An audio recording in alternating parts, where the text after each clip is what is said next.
now sitting at the precincts of county assemblies across. Now we look at the developments, the debates set for more as the House comes back from recess, and also every year on the second Monday of February, people join together to celebrate and highlight the problems faced by people with epilepsy, their families and carers. Call it International Epilepsy Day, a special event which promotes awareness of epilepsy in more than 120 countries each year. So welcome. This is Morning Cafe. We'll be having a conversation in regards to epilepsy later on. Remember, it's Monday, and Monday it's all about nutrition and well-being and matters health. So we'll be looking at that later on, even as we ponder on the politics of the day. My name is Linda Alela. It's always good to have you. This is an incredible week. First, a month. I call it month because then we're talking about the month of love. And after that, we're looking forward to a great weekend. That is Valentine's weekend. And courtesy of that, Morning Cafe says it is important that we celebrate with you. We're going to have a special edition on a Friday. If you keep it TV47, you'll realize that we have advertisements that are running on your screen, on reminding you that there is so much so that you will definitely expect in terms of the weekend or in terms of the Valentine's weekend. We want you to celebrate your loved one in a special way. And so we have prepared some hashtags and importantly, great surprises for you. That is on the Friday edition. So how do you get to interact with us? We'll be partnering with Valentine's Cake House, Mizizi Africa Homes, and we'll be having the Emori Hotel and so much goodies to give out. Hashtag TV47 Valentine. Keep tabs with this particular hashtag because you'll get incredible updates about this special Friday weekend. And so we'll be talking about the Valentine's Cake House. We'll be awarding you a cake, and that is something that you can celebrate with your loved one during the Valentine's weekend. So we'll be having simple questions like, how many branches does Valentine Cake House have and where are they located? You get to answer some of these questions and you expect a cake from Valentine's Cake House. From Mizizi Africa Homes, a company that deals with matters of home and real estate. And of course, we'll be asking as question as basic as, what services does the Mizizi Africa Homes offer and what is their slogan? Remember, the hashtag is TV47 Valentine. You get to answer that and boom, you are able to get a trip to the coast courtesy of Mizizi, courtesy of Morning Cafe for you and your loved one. So why not take advantage of that? And boom, the Emori Hotel, where we'll be holding this special event.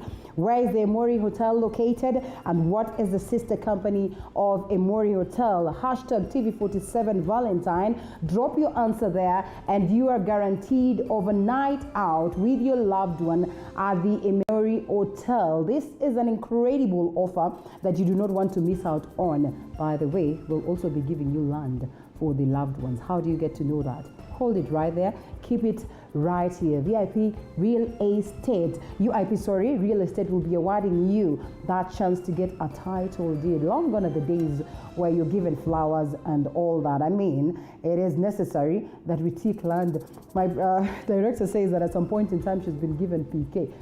We're not trying to say chewing PKs, but chewing gum actually, which is not bad. But then again, man, you need to upgrade to a better deal. So these are the deals that we have for you this Valentine's. Kama una form, you need not to worry. I know we've come from January, so there's no money in our pockets. But yes, we all knew that Valentine's is coming, and courtesy of Morning Cafe, you get all that. I'll be asking these questions as we proceed every day of the week. So keep tabs with us. Keep the hashtag rolling. Keep, dropping your comments, and we'll get to sample them even as we get to proceed. Looking forward to an incredible Friday ahead. Karibu sana. I know I have jumped you up with lots and lots of issues, but then again, all this is for your own good. As always, we look at what the papers have to say this morning. And of course, as we look forward to a great conversation that is later on, and this is the Standard newspaper. I'm trying to, let's see what the Standard newspaper has in store. But meanwhile, the front page of the Daily Nation, big fight over the BBI question. Should bill sail through the county assemblies this week? It will move to Parliament. And of course, the big fish are fighting over this. It's a yes or a no affair after choosing not to lead the campaign against the Building Bridges Initiative draft. That is, Deputy President William Ruto's allies are demanding a multi multiple question referendum, an option ODM leader Raila Odinga sees as a cowardly way out. That is a story captured on page 4. You know, to look into that. We'll be discussing what, of course, the BBI stands to gain at the level of the counties and whether it sails through. And Mo is told what was steeped in debt, and Hosea Kiplagat played cat and mouse games with auctioneers. This is a story captured on page 10 after the 76-year-old passed on over the weekend, and plans are underway to bury him. In discipline shock of hefty penalties, parents to pay millions for distraction. That is at the level of schools. So indiscipline is one thing that will get your mother or your father paying hefty, or get you as a parent paying so much so. And so that's the reason why there's been this conversation on just how we are able to tame the indiscipline that we witness in our schools today. That is a story captured on page 8, even as conversations on whether the introduction of corporal punishment should be there. And on matters health, Kwak, who attended to patients for 8 years, the suspect has been working at the region's health facility using fraudulent practicing licenses. And such is not news, because it is something that has been common in our health systems today, begging the question, just what processes does it take before a doctor or before a medic is, approved to be one? A story captured on page 3, and you need to stay woke for your own good. At the level of the counties, governors meet to chart regions' destiny. That is Joho, Kingi, Twaha, and Gudana to convene at Samboja's home on Wednesday, but Mvuria is yet to confirm. That is on the coast unity and what needs to be done so that the coast region speaks in the same language. On matters education, teachers promotion, 33,000 shortlisted for interviews. And of course, this is something that is going to come in handy to address the discrepancies we witness today. Very many students, yet teachers do not match the number. And so this is also a good thing. And so it is also up for grabs. A story captured on the back page of the Daily Nation. You can get to see this and see whether indeed there's that need to proceed and apply for the same. As we try and get a hold of the Standard newspaper briefly, what does the People Daily have this morning? DCI probes how Sonko killed himself to escape jail. A story captured on page 2. Interesting twists and turns in the Sonko saga, even as more revelations continue to emanate courtesy of his lifestyle and, the fact that he's been jailed before and how he got himself out of jail. A story that is ongoing, and we'll be looking at it as we proceed. And the biggest story, showdown looms as members of parliament reconvene. That is the agenda, or the top on the agenda, with an impeachment motion against Deputy President William Ruto, BBI proposal, and Letitia's house. The session in Parliament are expected to be heated.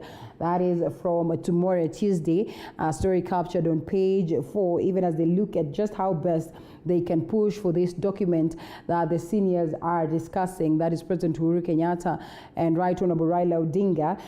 We are expecting to have meetings from Right Honorable Raila Odinga, that is in Kisumu, as he tries to drum up more support for the BBI. And today, Ruto, in his current home, will be hosting about 150 legislatures that is allied to his Tanga sect, in terms of preparation of how to counter their enemies, even as talks of impeachment are rife. And away from it, which county will follow Siaya in passing BBI? It's actually not away from it.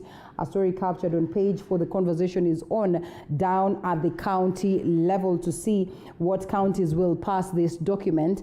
And on matter sports, a Mashemeji derby, the share spoils after sides fail to score in this particular derby. A story captured on page 32 on matters sports, and much more of action that played out over the weekend. And that is in different quarters sports, whether it's athletics, whether it is on the b-ball, whether it is on hockey and all that. So 16-year-old Kenyan stowaway in police custody. That is a story captured on page 17. Also, damning reports in regards to this. You can grab a copy and get to see so much so. As we try and get a hold of the Standard newspaper, which we'll be looking at later, the biggest story then would be how varsity college slots were shared. That is about, and how fruitful Uhuru, and of course, is there, or how is likely to address this question of conversations on him pushing to root out the DP. Is a conversation that has been ongoing. And later on, we'll be having the gentlemen who will join me for the conversation. They'll tell us what are the constitutional ways to do this. How much power does the president have in the event that he'd want to push out his DP, and so much so.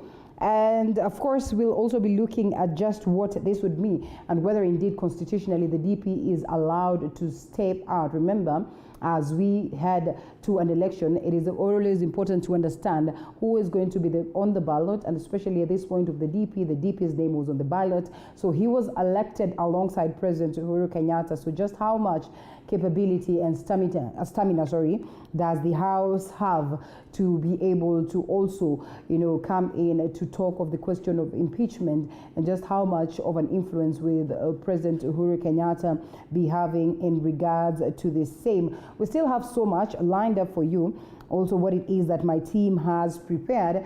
We'll also be looking at what it is that the day carries, and that is on the Daily Diary.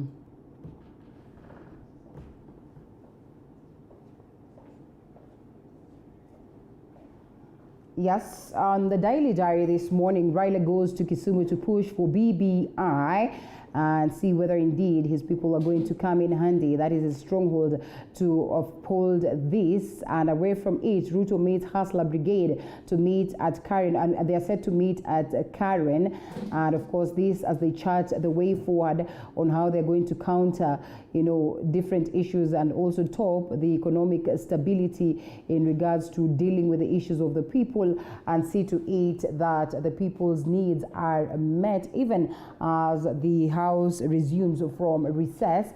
And away from that, the Intergovernmental Authority on Development, in collaboration with the European Union and United Nations Office for Project Services, will today hand over medical supplies that are part of the EU IGAD COVID-19 response project to the government of Kenya. We'll be having our team following up on these proceedings, and we'll be giving you updates accordingly as and when they get to hit our desk. That is what you expect for the day. We still have so much that will be happening, and of course we'll have our team again to ensure that you are updated on that. And let's get to listen to the not really the quote of the day. Let's drop the quote of the day for a moment and briefly look at what the roads look like.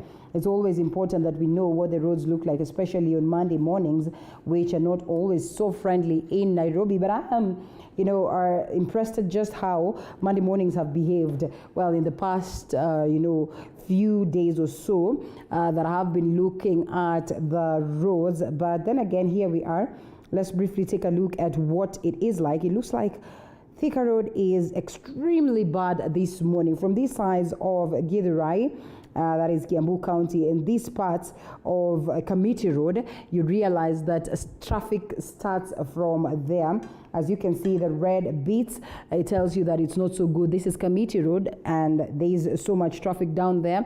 And also on these other sides, that is Thika Road, exactly, Githurai. There's so much traffic that comes to, get to connect from around Roysambo there, and it proceeds all the way to around Clay Works, and moving on.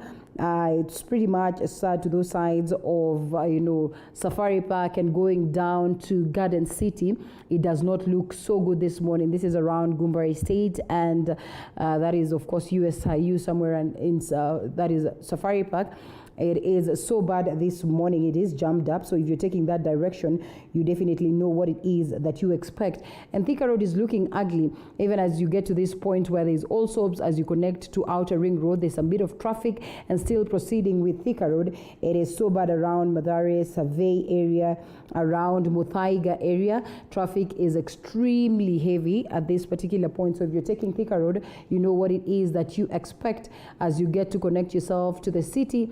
then it eases up at some point on this side of Muranga Road, Forest Road. It is not badly off. Also somewhere around Pangani, it does not look that bad this morning. So if you're getting yourself into the central business and you know what it is that you expect this morning, taking different directions altogether, that is away from Thika Road and Gara to some bit of these sides, and let's see what it is that you expect.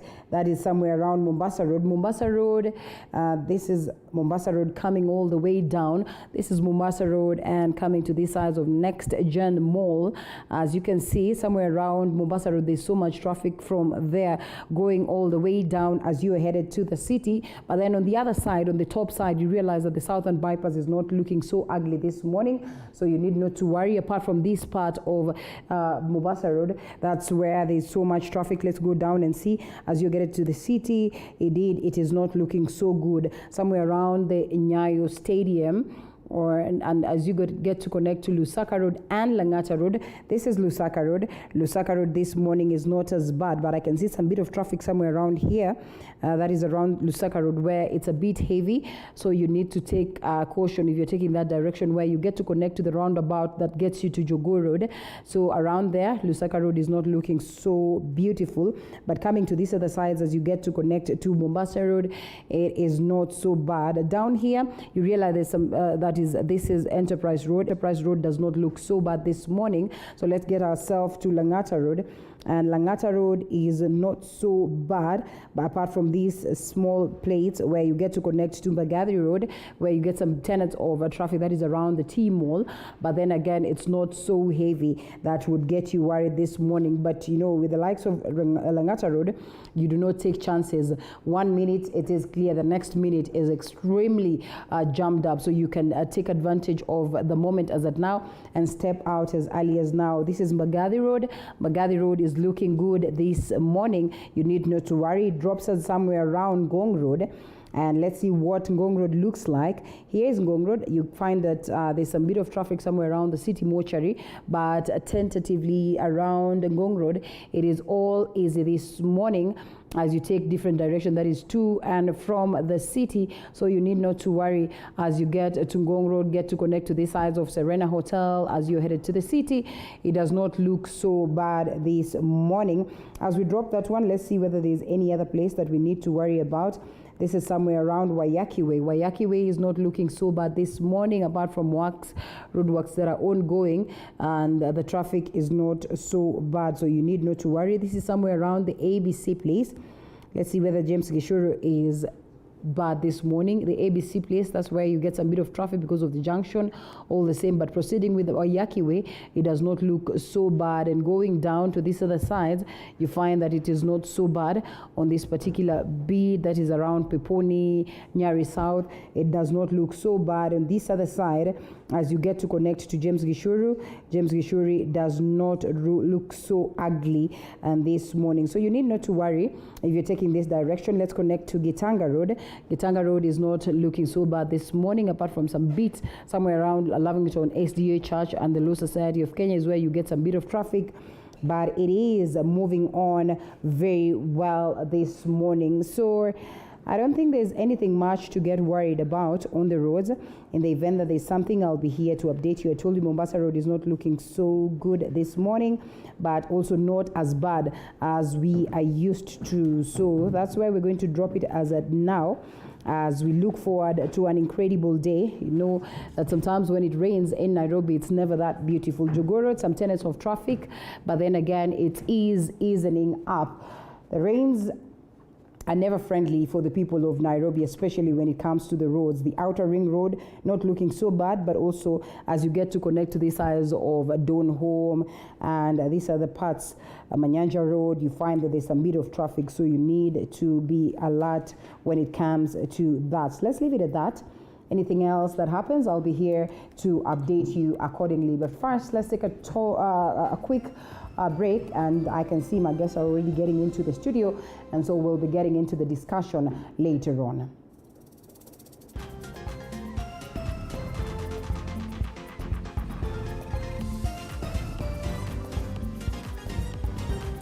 When the clock strikes 7:30 p.m. every Monday, it means it's time for... The biggest challenge of starting a business in Kenya is the layers of licenses you need to pay. The Grind. We tell you the do's and don'ts of business.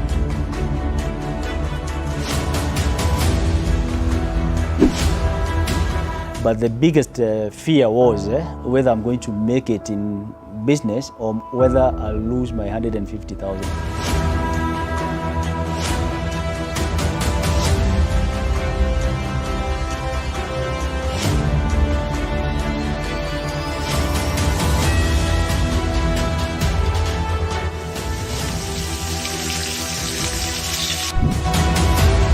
I say business is not about how much capital you have. The Grind, every Monday at 7:30 p.m.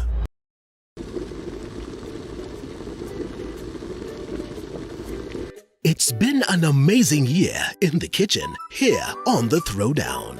We brought you ugali and brown fish by Sophia. The tasty butter chicken from the classic Mayura restaurant and the sweet Oreo cake dessert by Lillian. This year, we bring you bigger and better from more mouth-watering meals, kitchen hacks, restaurant reviews, and even street foods. Tune in to The Throwdown every Sunday at 6:30 p.m.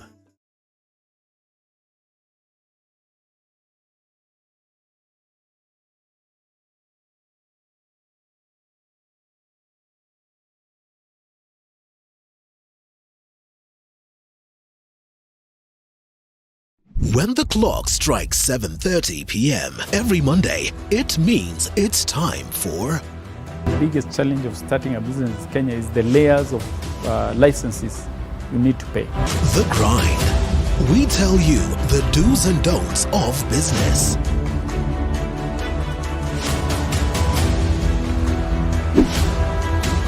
But the biggest fear was whether I'm going to make it in business or whether I'll lose my 150,000.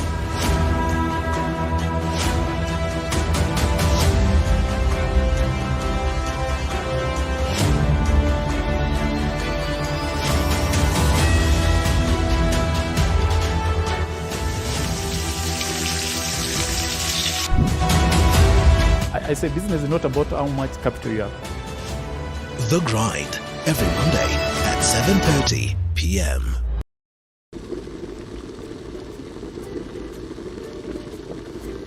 It's been an amazing year in the kitchen here on The Throwdown. We brought you ugali and brown fish by Sophia. The tasty butter chicken from the classic Mayura restaurant and the sweet Oreo cake dessert by Lillian.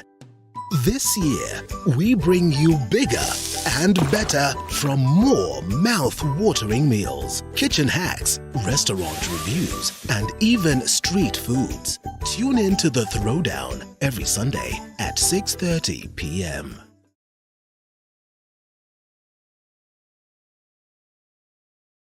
When the clock strikes 7:30 p.m. every Monday, it means it's time for...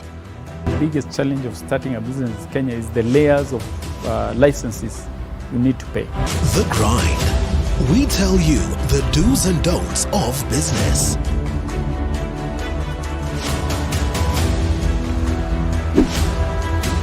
But the biggest fear was whether I'm going to make it in business or whether I'll lose my 150,000.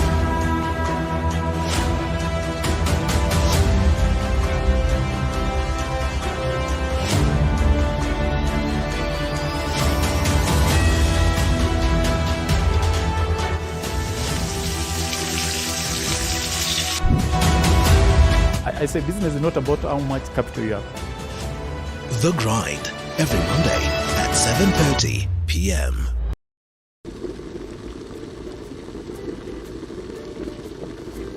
It's been an amazing year in the kitchen here on The Throwdown. We brought you ugali and brown fish by Sophia. The tasty butter chicken from the classic Mayura restaurant and the sweet Oreo cake dessert by Lillian. This year, we bring you bigger and better from more mouth-watering meals, kitchen hacks, restaurant reviews, and even street foods. Tune in to The Throwdown every Sunday at 6:30 p.m.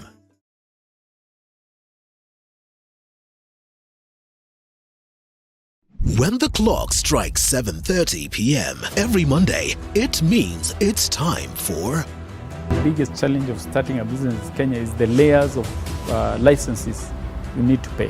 The Grind. We tell you the do's and don'ts of business.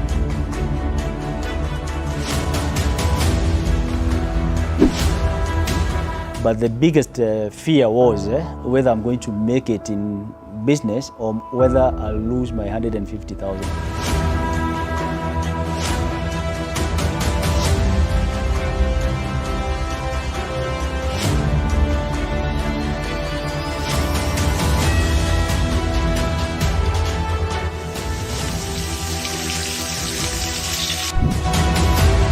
I say business is not about how much capital you have. The Grind, every Monday at 7:30 p.m.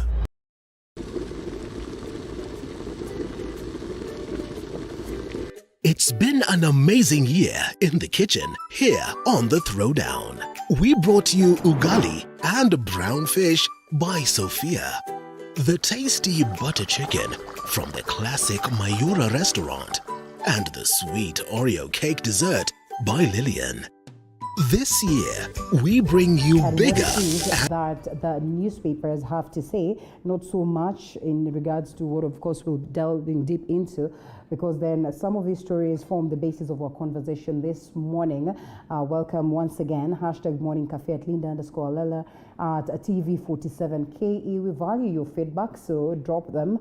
Keep sending those SMSs, and we'll be getting to sample them as we proceed with the show. I'm sure you're actively, observing what it is that is happening in line with politics in the country, and so it interests you to be part and parcel of this conversation. Keep it right here as we kickstart. Gentlemen, I should have started by saying good morning. Yes, the gentleman who is joining me this morning, that is Barak Muluka, Communications Advisor, and Honorable Leseli Simiu, Member of Parliament, Tongaren. We'll be expecting to have the Speaker for Nyeri County joining us, that is John Kagushia, later on via Skype as we proceed with the conversation. Now it gets to that point when I say good morning.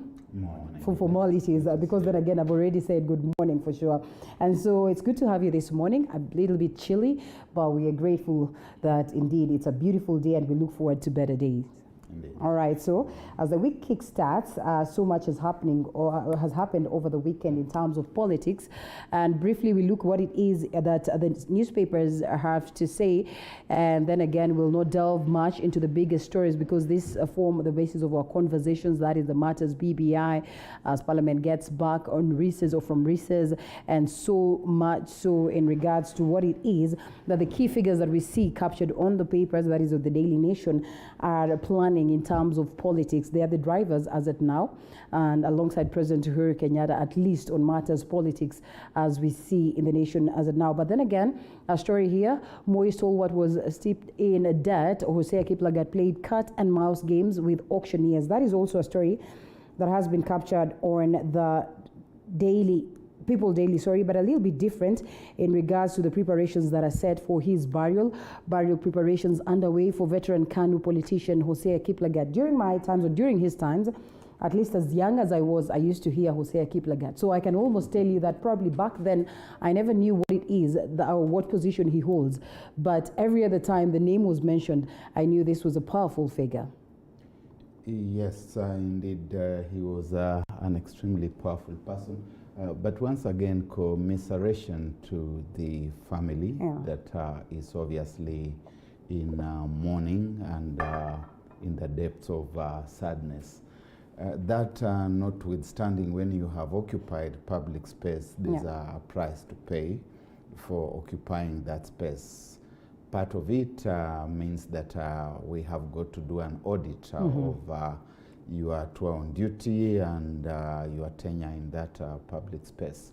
And Hosea Kiplagat, whom many would remember, started off within the prison department as a warder. He went on to rise to become one of the power brokers around the former president, the late President Daniel Arap Moi. And basically, he was one of those people who hung around the president without any clear role that he was playing. Yeah. Of course, he went on to become the chairperson of, I believe it was the Cooperative Bank of Kenya. Yes. But beyond that, there were other chairs of banks, and you didn't see them hobnobbing with the president all the time. He was a fairly quiet person. You would never hear him in any of the controversies that rocked the country. And I think he must have also become massively wealthy if you looked at the trappings of wealth around him. One of the things that come to surprise us, although they shouldn't shock us, is that he has been doing cat and mouse with auctioneers. That's a little surprising, but not shocking, because many times people who sit in the proximity of power enjoy certain leverage that causes them to accumulate, sometimes without following due process, or even where they are followed due process, they do not repay. And in the fullness of time, when they are separated from those trappings of power, tragedy sets in. But all said and done, God rest his soul in eternal peace, and may his family be consoled. Indeed. May his soul rest in eternal peace. You'd want to say something small about this, Mwish? Yeah, my condolences too to the family of Hosea Kiplagat. It looks like when the boss exits, the followers also exit slowly, one by one. But it's unfortunate that he's left debts with auctioneers on his back. But public life is like that, our kind of public life, in the sense that the demands brought on an individual because of our I would call it collective dependency syndrome. That leads to that kind of thing, that somebody who is so wealthy ends up in so much debt, and you'll find that a lot of it is because of how you would call that when you occupy a certain public position, the expectations from one are so high that sometimes they outstrip whatever is available. And if one is not careful, you can end up the Hosea way. All right, well, there you go. I think this one we drop as we continue to pass our condolences to the family and friends. And we come to a different conversation altogether on the level of indiscipline that we witness in our schools. And Honorable Kagushia is on Skype joining us this morning. Good morning, Mhesh. Good morning. Good to have you after a long time. Good to have you. Raining in Nyeri as it is in Nairobi? No, it's very cold and raining. It's quite wet in Nyeri today, this morning, and also for the last 2 days. And I would also want to pass my condolences to the family of Hosea Kiplagat. And I'm also noting that as we move on, most of the families that have set up a lot of corporates and huge and massive businesses that we have come to identify in our country and that are embedded in the history of our country. A lot of times, these businesses seem to be going down when the patriarchs have gone down, when the main investors have gone down. We don't seem to have proper succession arrangements in families. And so I wonder what then will become of most of the businesses that we know, most of the brands that we have known over the years. Once the main investors have left us, it seems like also the businesses are following them, either through family wrangles or through mismanagement or through competition from within from the siblings and such. And I don't know, we as a country need to think about this so that first we have our businesses set up in the right foundation, and also we train on issues of succession. so that we don't have all the brands going down, because it would be difficult then to start up new brands in the country unless we are having international brands. Our local brands seems to be doing fairly badly when it comes to succession. Well, a good point to note right there. But as we drop on that one, and we certainly hope that this one lands on the right ears or in the right ears, it is only proper that we also look at what has been bedeviling our schools today. I don't know why I'm losing this one, but all the same, as we try and get to open it. What has it, or not really what, these are the orders that in the event that, your child is, named as amongst the people who have conducted some levels of indiscipline in schools, and, the damages that would come along with that, then as a parent, you'll have to bear the brunt of this. That to note, but then again, the biggest of the problem is just how much indiscipline we witness in our schools today. And we keep asking ourselves just what has befallen us? Where did the rain start beating us? And should we then again have these conversations of, incorporating corporal punishment as has been, spoken about by the CS for Matters Education? Honorable Kagusha, if you can hear me. Hello? Yes, if you can hear me. Did you get my question? Yes. Yeah, I can hear you now. The issue of indiscipline in our schools has a lot to do with the upbringing that we have these days. And you find that parents have relegated their roles of parenting to schools and to nannies and to house managers, because parents have become busy doing other activities and have not prioritized the discipline issues for their children. And for this reason, when our children go to school, and having abolished the corporal punishment, having abolished that very serious reprimand from teachers, you expect that the teachers will be able to undo all that has been have not been done right at home.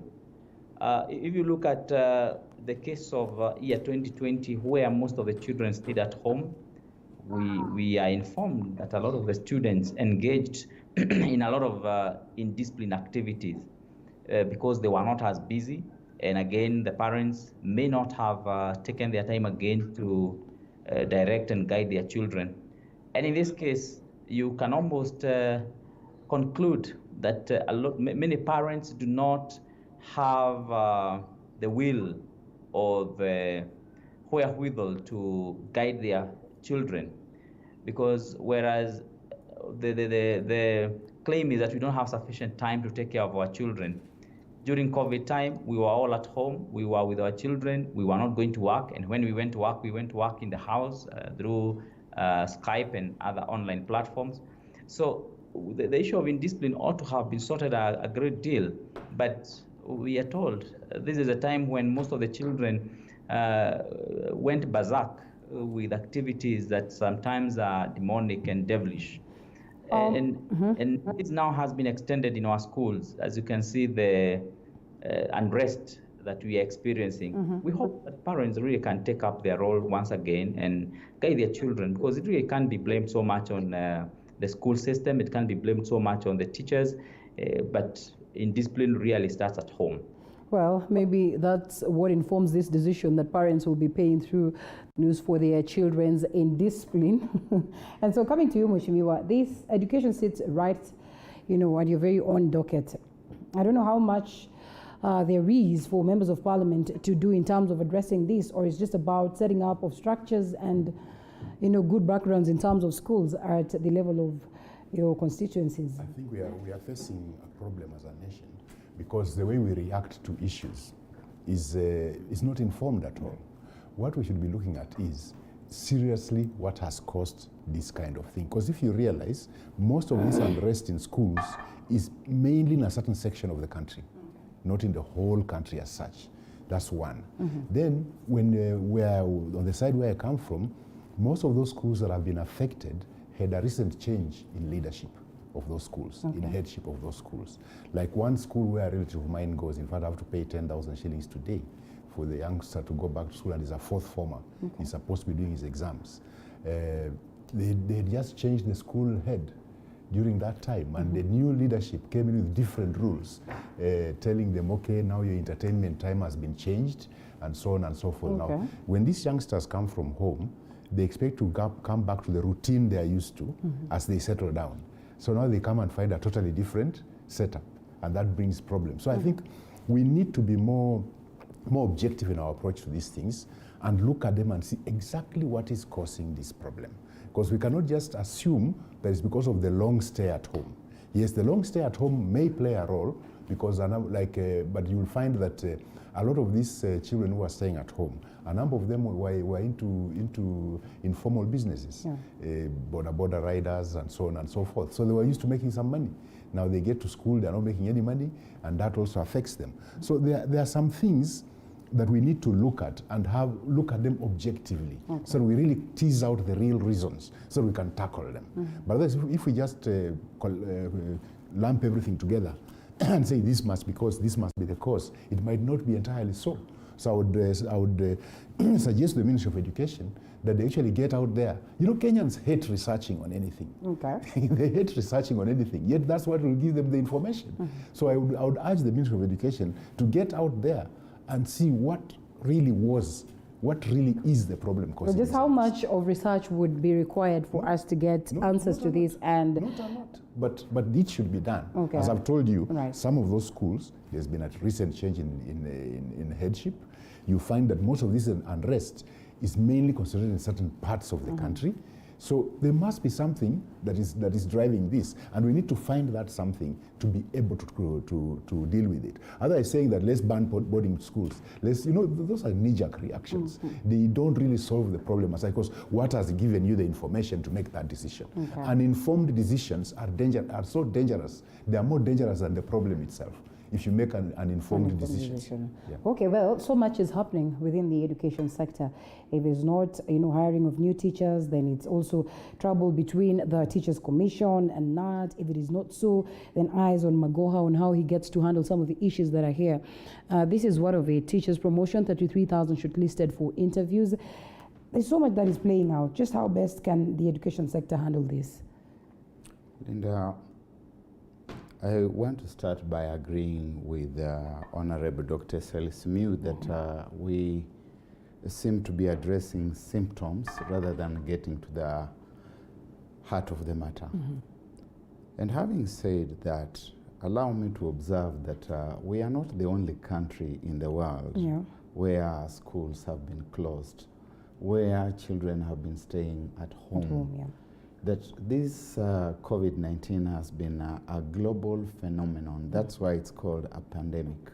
It's everywhere in the world, and schools have been off session everywhere in the world without exception.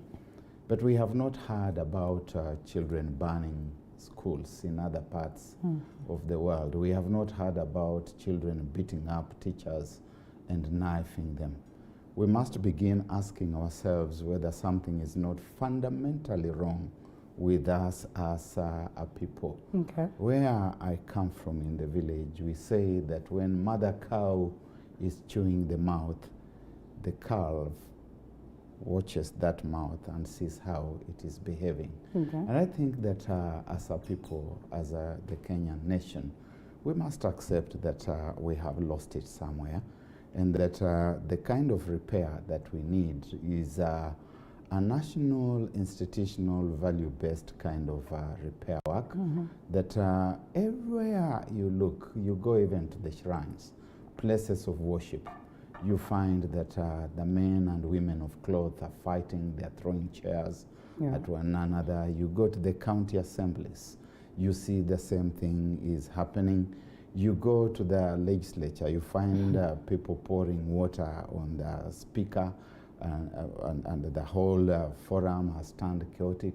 You go to a funeral, like we have seen these past few days, even after the infamy of a few days ago in Kisii, there have been others elsewhere. And you look at the elite political class, the top of the range, they excel in irate exchanges. There is a verbal warfare all the time. Okay. It doesn't matter that you are talking about the presidency. There is a civil war within the presidency, the president and his deputy, those who have been drafted into the informal government that rules this country today. In fact, even the collapse of government. If we were to be honest with ourselves, we would even admit that there's a collapse of government in this country. We don't even know whether cabinet ever sits. We really don't know what is happening to us as a nation, and we must begin by addressing those things. When you look at even the headlines in the papers, they're about showdowns, they're about rage, they're about battles. The language itself is the language of war. Children learn best by role modeling. They look at the grown-ups, they look at what we are doing, and they replicate it. We probably are coming from this set with answers as to what exactly has, informed all this happening in our schools. So we take a short break and then we come back with much more.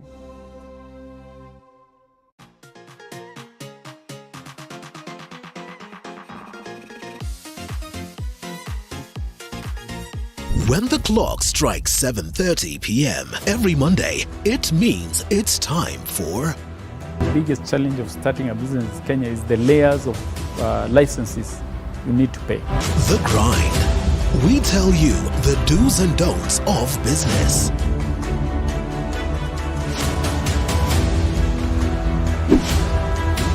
But the biggest fear was whether I'm going to make it in business or whether I'll lose my 150,000.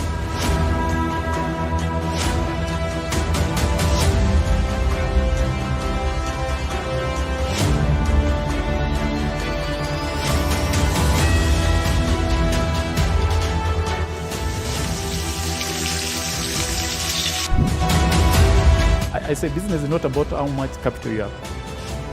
The Grind, every Monday at 7:30 p.m.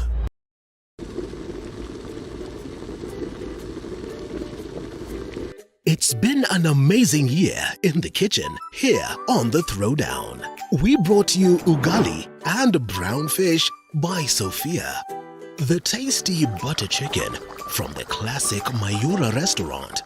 And the sweet Oreo cake dessert by Lillian. This year, we bring you bigger and better from more mouth-watering meals, kitchen hacks, restaurant reviews, and even street foods. Tune in to The Throwdown every Sunday at 6:30 p.m. When the clock strikes 7:30 p.m. every Monday, it means it's time for... The biggest challenge of starting a business in Kenya is the layers of licenses you need to pay. The Grind. We tell you the do's and don'ts of business.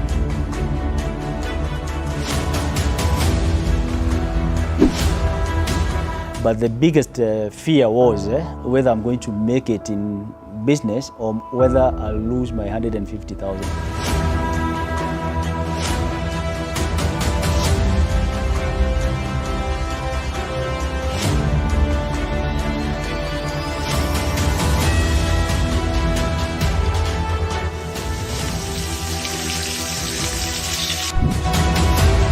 I say business is not about how much capital you have. The Grind, every Monday at 7:30 p.m.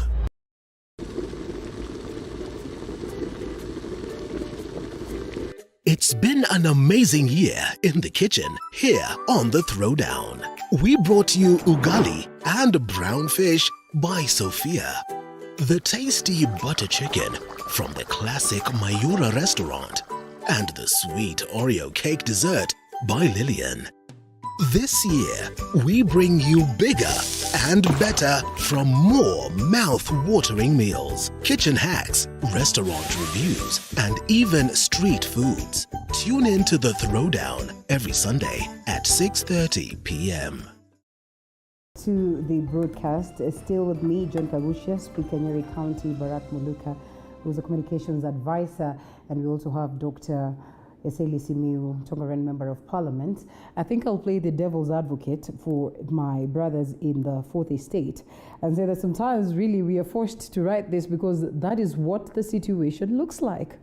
You know, I belong to the Fourth Estate, yes. And you think... Linda, if I were to speak like Paul of Tarsus, I would say I'm a journalist by training, by examination, qualification, and practice. And you're actually practicing, yes. And even now, there's a sense in which I'm practicing. I still practice. I write a weekly column. Right.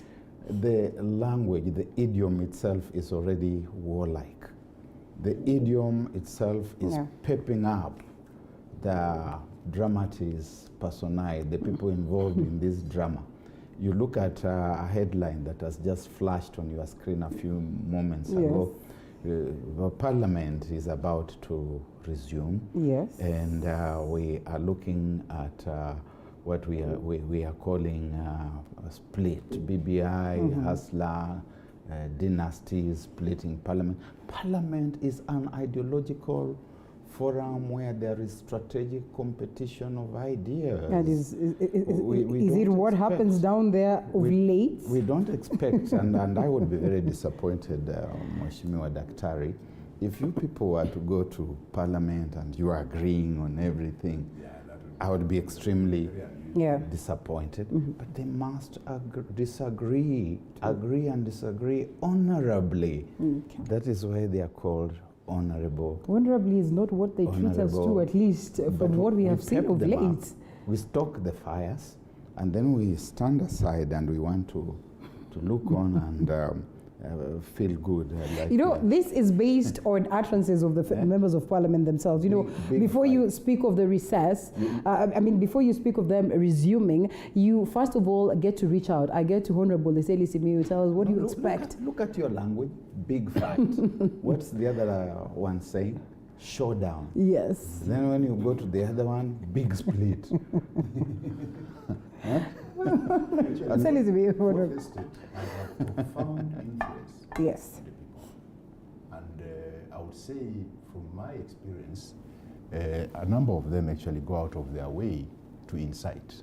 Take vernacular stations. Something has happened in a particular way, but they report it in a slanted way, you know? So they also play a role. And I think it's time the Fourth Estate realized the heavy responsibility that they carry, because they are actually what I would call the one most major influencer in the country, in the sense that what they say, like where the neck of the woods where I come from, one of the major possessions, I mean the basic possession you should have is a radio, so that whatever you hear on radio is taken as gospel.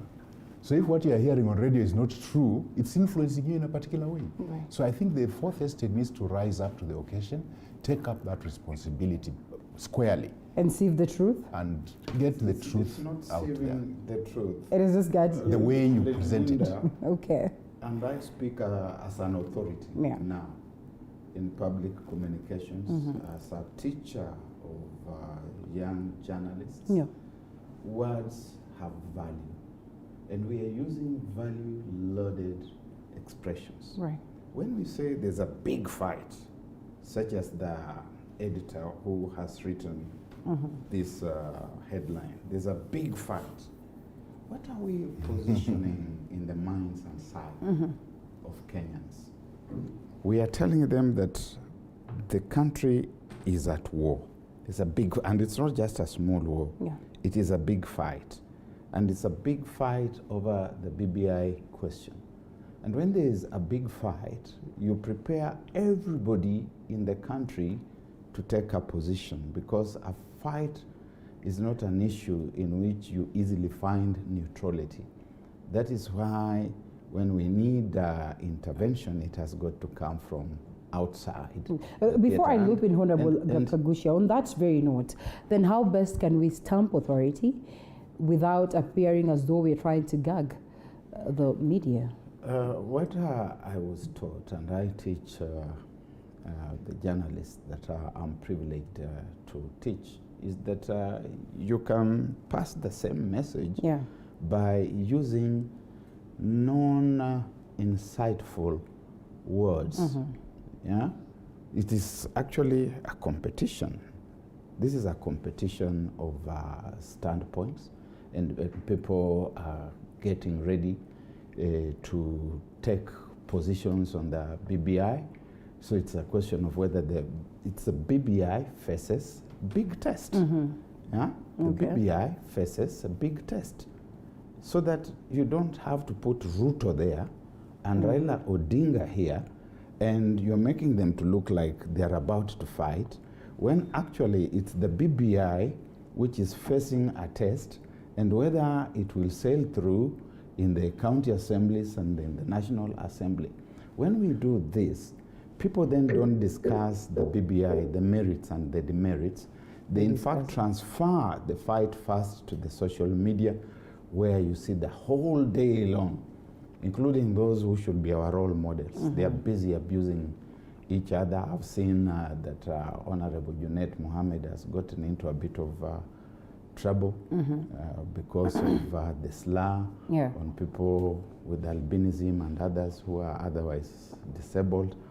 Other people pick it up, then it goes into the marketplaces, and you're putting the country into a war alert mode. All right, before we even get to the media, I think it starts from every other individual, in their own respective space. And Honorable Kagushe, coming to you, first we have to acknowledge that, yes, we say that, it's all about business, and such is what it is that the media has turned out to be. And as they would say, controversy sells, so maybe sometimes you see the essence of trying to thrive in all this controversy. But picking up from what it is Dr. Barak brings on board in terms of what happened over the weekend. And for example, we pick this scenario of Junet Mohammed as we get to the conversation now. Just how far should political rhetorics be pushed? Yeah, well, thank you. I want to start by commenting on the commercialization of politics in the country by media houses for their own profiteering and benefit of the shareholders in the business. This has put our country into a perpetual political mood. We start with politics in 2017, 2021 we're in politics. And we will close 2022 with politics and start again 2023 with politics. And this only benefits the media houses. And unfortunately, again, as you want to put it about hiding and filtering the facts, I don't think that a lot of times it has to do with the facts. Sometimes it has to do more with shaping opinions. And today, as we all know, there's a skewed shaping of opinion by media houses, and I dare say that. And I want to congratulate TV47 because you seem to be coming up as an emerging leader in this area. Thank you. You seem to be allowing free flow of thoughts and opinion, and I want to hope you stay that way throughout, because I know in some of the media houses, some of the politicians are persona non grata, and even their opinions and what they say cannot be featured. And not because they have said what is wrong, but because somehow the main investor in that TV station or media house doesn't like that politician, doesn't like what they stand for, doesn't like what they are saying. And that in itself is watering down the freedom of speech and democracy in the country. And I would hope that we can be able to improve on that as a country. On the issues of political engagement and rhetoric, particularly what you have heard over the weekend, I would want to condemn what Junet said with the strongest terms possible on Honorable Isaac Mwaura. Isaac Mwaura, who is also a personal friend, is a person who has withered a lot of challenges along his political career. And sometimes I think people would want to make him appear like he just benefits from nominations. But remember, for you to be nominated for such kind of a position, and even parties seem to be fighting for you, ODM, Jubilee, there must be something special about you. It can't just be about just the disability issue. Yeah. It means that the gentleman has a lot of other, qualities that he possesses beyond his albinism challenge. And the kind of representation that Maura has done, whether he was when he was in ODM, whether when he was in Jubilee, or whatever any other time I went to school with him, even when he was at the university level, the gentleman represented the people with disability in the National Disability Council at the youngest age, when he was actually in second year in the university. And so he is a gentleman who is worth his salt. He has his own mettle. He's a person who ought to be respected. And respecting him also shows respect to the people with disability. I'm saying this without any political leaning. I'm not saying this because he is in whichever side. I'm just saying this, and I would say it even for any other member who is in any other political party. Because really this must be an objective engagement. And I think that line that Junet has taken is something that must be condemned. It's something that we must drop. We cannot take that line now. And if we do that, we are only opening up this country to a lot of disability, a lot of destabilization when it comes to political engagement. All right. Let me loop in Honorable Simiyu briefly. Allow me to loop in Honorable Simiyu on this. While some of you have notably maintained political sanity and discipline in a way or another, I'd probably expect you to come in defense of Junet. And just looking at the fact that he's well known for his satirical, comical language, so to speak. Do you suppose then he really meant harm? Should he be criminalized on this one? Even as you get to tell us just how far political rhetorics should be pushed. I think what's happening here is just what I call political bad manners on both sides. The thing is, what provoked Junet to say what he said? What had Honorable Maura said or done? Yeah. Because you remember what Honorable Maura is being accused of doing is equally terrible. Inciting people to go and, disrupt some political meeting and so on. So that might be what provoked Junet to say what he did. But then also Junet should have watched the language he was using. So it's a reflection of what's going on in the country. There's lack of decorum in political discourse, such that people are saying all sorts of things. And if you go to social media, you realize that if there is anything called rude language, then you'll find it on social media. Yeah. Very rude, and our youngsters are also on that social media. They're actually thinking that rude language is normal. It's the in thing. But we should look at the whole problem globally. What is actually causing this? Is because in 2021 we are going to have a transition of the leadership of the country. Now, if we are going to have a transition, why all this vitriol? It's because Kenya is one huge criminal enterprise. And whenever there's a change of guard in a criminal enterprise, there's a lot of bloodbath. And Kenya being a criminal enterprise, because remember I said last time that Kenya is not a democracy, it's a kleptocracy. So whoever gets there, so it's like a criminal enterprise, a mafia house. Yeah. When you are trying to change leadership, there's a lot of bloodbath, there are no rules. No holds barred, everybody's just fighting for that space. And that is what's happening right now. So we should look at it globally and realize that actually what we are witnessing now is a change of guard in a criminal enterprise. Okay. And that's why it's so volatile. That's why in Kenya, every attempt at change of leadership of this criminal enterprise is usually so violent. It's usually so, it invokes such profound emotions, because it is, and unless we Kenyans accept and face it, that we are running a criminal enterprise, and each of us is trying to get a footing into that enterprise. And that is and when there's a change of guard, like is anticipated in 2022, we want to see who will be at the top of that enterprise. And that is why we are having this kind of negative What plays politics out here in terms of communication and how some of these words are echoed out is the question of sensitivity, the question of time. I'd just love to understand, in line with communication, just how best, especially in the field of politics, should one communicate? Just what are some of the things that they need to look out for as they go out there to speak or to sell their political agendas? It narrows down to what I would call emotional intelligence. Okay. that even as I want to isolate Isaac Mwaura and say that he has drunk jik, he has bleached himself, I must have that presence of mind to know that I'm going to be touching on very many other people, that I'm going into very sensitive space. It's not the first time, and we are not the only people in the world where leaders tread insolence. But it ought to be possible to say something to your opponent, your strategical competitor, without being nasty. I recall it's always been said of a lady MP who said to Winston Churchill, "Sir Winston, if I was your wife, I would put poison in your drink." And Churchill said, "If I was your husband, I would drink it."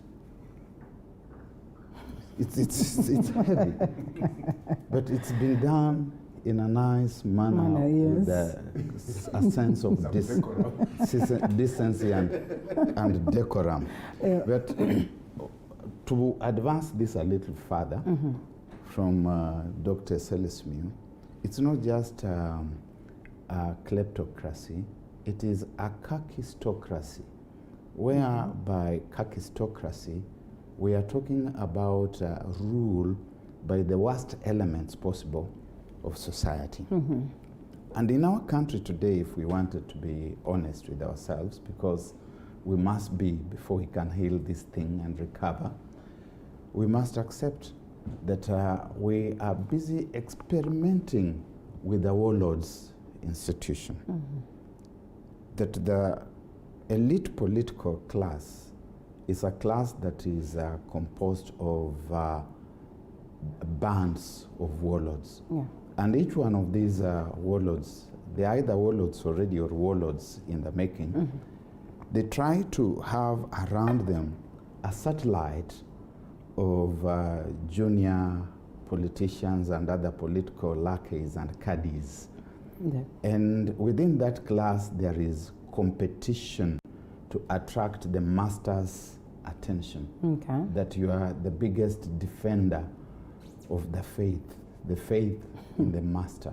And so you stop at nothing. And you have seen when these people do these things, nobody upbraids them. Nobody says anything about them. The master, the grand master, the grand master does not say anything about them, even when they fight at a funeral, which is a very grave matter, as we say. Probably this is going to be said in their own meetings, like we're expecting today, because that's what I was asking myself. Why would you do this for the sake of the master who sits there and watches you and probably does not even go out there to loud or celebrate that? I don't think so. Maybe Mheshimiwa Selismiu can tell us. What happens within these meetings, these private meetings? In a situation like that, I would expect what was the master, who speaks last.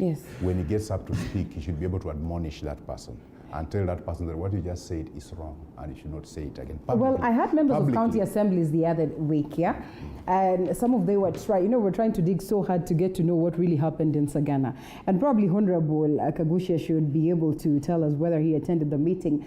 And some of these things that were said in secrecy, or so to speak, because they say during a private setup, because they say, well, there was that private meeting, or so to speak. And so sometimes maybe it is at this point that the master will say, congratulations, you're doing well, you're coming up well, and probably encourage you to do that more.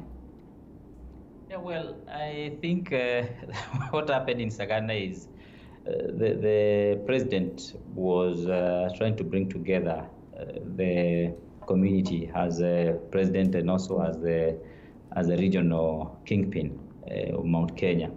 He's trying to bring together the leaders and help them hopefully to talk in the same language. Of course, maybe the challenge we may have faced is that half of the leaders were not invited, half of the leaders were invited. Why you? And really that was in the public domain. Maybe that was not part of the privacy. because I saw letters flying all over, some of them criticizing, others supporting. And so, well, I don't know whether we still manage to be able to put the region together and to speak in the same language or to be on the same page. Yeah, but then in politics, really, these private meetings have to happen every other day. I'm told today there is also another forum happening for leaders who subscribe to a certain thinking. They are congregating, I think, in Karen. I don't know whether these are the people you would call the hustler movement. We have seen again that reported, and really we are likely to see a lot of these happening, groupings and private meetings happening from time to time. I'm sure also from the handshake side and also from the BBI side, you're likely to also see meetings happening. Yeah, so I think really that's what we're having. Well, all right. Well, that one I think it's almost hard to, know whether indeed in these meetings that some of these people are told go out there and be as radical as possible in defense of what it is that we are preaching, or our faith, as Barack would put it. But yes, there's also one that is expected. Right Honorable Raila Odinga is proceeding to Kisumu also to try and drum up support for the BBI initiatives. Let's see whether it sails through or not. But even as we look at those events of the day, before we drop on this particular animosity and intolerance we witness, the NCIC push to tame intolerance, the latest, of course, saying that they're going to, ensure that people land in the list of shame. Some of them have already done that. You get there 3 times, then you will not be allowed to hold any political office or even be part of the civil service. But what's important, or what's interesting to note, Mheshimiwa, is that it's barely a week since this was mentioned, and then the politicians are equally out here, uttering words without really caring about what the repercussions of the same then would be. Is it a show that probably they are certain that this is not going to do anything, this is not even legit, there's really nothing that is going to come out from the threats that are coming from the NCIC? The NCIC is toothless, actually. But Okay. If they really want to act, they can act. But I think initially its inception was just to be as a deterrent. But they have failed to act. And for them to be a deterrent, they must act and actually get some big wigs behind bars. Once they do that, then their deterrent presence will be felt. But before they do that, then their deterrent effect will not be felt at all. Yeah. But let's just going back, I had to Google what Muluka said about a kakistocracy. Kakistocracy, and I find it very interesting. Yeah. A state or society governed by its least suitable or competent citizens. And that reflects Kenya completely. 100%. Yes, and it's very, very sad. But then that explains why we are unable to get direction, where we are unable to actually put our act together. Right. And that also explains why we are a country of mainly just sloganeering and not affecting anything. Very good slogans, but nothing comes out of it. Right. Because we entice the vote with that sloganeering, but we don't really mean to act on anything. So I think it's a dangerous place we are in. And I've always said that one of the biggest problems we face in Kenya is that we have monetized our politics to the extent that almost the good quality people don't want to participate. Yeah. And I remember my own personal presentation to the BBI team. I actually vouched for a change to a proportional representation system, so that parties then have a list, and that list you don't just get onto it. Okay. You must be properly vetted by all, so that whoever gets on that list is somebody of integrity, somebody who is going to be of use to running this country.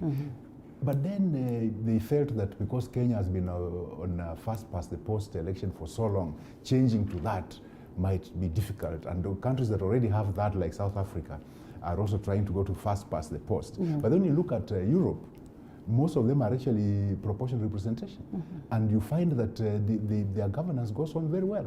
Britain with a first past the post, France with a first past the post, you can see their volatile politics. So I think we really need to relook at this thing, because this monetized politics that we are having, I saw the leader of ODM the other day saying this is voter bribery. That's what we've had since independence. And it's not going to help us at all. Just because I'm a successful businessman and I have a lot of money, or wherever I've got the money from, you might not know, and I use it to get elected. Now, with that kind of character, how do you expect me to bring a change to the governance system of the country? So there is a problem. There's a fundamental problem, and unless as Kenyans we face it, because when we hear things like this is the time for the hustlers to lead and so on, actually it's this, the electoral system is what will matter. Because if that hustler doesn't have money, then somebody else will have to give him that money. And whoever gives him that money, therefore, will control this fellow. This fellow will never be open-minded. So we actually have a fundamental problem with our politics. And unless we address it, I'm afraid if we think we've had a bad run because of COVID, we'll have a worse run in future. Especially with this kakistocracy kind of thing. So probably this speaks volumes on why we still remain puppets of the West, years and years down after, gaining independence. And, in their own special way, they watch and probably run the activities. Just how best can we get ourselves out of this, even as we look at how maybe toothless, as he says, the security agencies could be in terms of addressing the animosity that we have? I think the narrative about the West is quite often overdone. Because we are not the only society that has experienced colonialism. And whenever we discuss our situation as someone who wants to lay some claim to scholarship, I always like to do a comparative analytical approach. That I look at our situation and I look at situations elsewhere. I make comparisons and eventually sieve and see what is it that is unique in our context. In having the hand of the West, do you suppose there's anything unique out of all the African countries that we have on board? Looks like they still linger on and they drive the activities without doubt. Look, small countries that are coming out of war-torn situations, their own levels of autocracy notwithstanding, such as little Rwanda here in the backyard, apart from an inclination towards heavy-handedness on the part of President Kagame, they are already leap years ahead of us. What is the problem? They were under colonialism for a long time, under Belgian colonialism, under French colonialism. If you look at little Botswana down south, they seem to be doing a lot better than we are. And then the entire continent of Africa has at some point been under colonialism. If we look at Ethiopia here, which really never experienced colonialism apart from a very fleeting Italian occupation. We look at Liberia, which was never under colonialism for a single moment. What is wrong with us? There's a certain kind of irresponsibility on the part of the citizen. It's a citizen who does not demand accountability and high standards from the leaders. A citizen who is very easily swayed. And I know that I'm wading into dangerous space because there are fellow scholars who will say, but you're talking about a citizen who has been traumatized, who have been dehumanized to the extent that he or she is no longer able to make a rational decision, and hence our playing along with the warlords. And these things, Linda, which I'm saying, and viewers and my colleagues about warlordism, they should be taken seriously. Because 2022 is at hand. And when you look at the landscape, what is happening, you see that we are already beginning to mobilize. The hustler is trying to position what you may want to call a class struggle perspective, and saying, no, it is a class struggle. It is the hustler class against the dynasties. The other people on the other side, whether they are dynasties or not, or howsoever they perceive themselves, are mobilizing in the under the old arrangement, which is an ethnic arrangement formation. You look at the BBI, and there are many things in the BBI, admittedly. As Barak, my analysis gives me the conclusion that there is what is at the core, and which is the executive and executive control. And then there is what is in the periphery, which are basically sweeteners that help us to see it go through. And what's at the core is about formation of a mechanism for ethnic mobilization that is less corrosive than what we have had in the past. And therefore, you can have the big five all the time mobilizing. You must consolidate your community. Today, Odinga is consolidating his.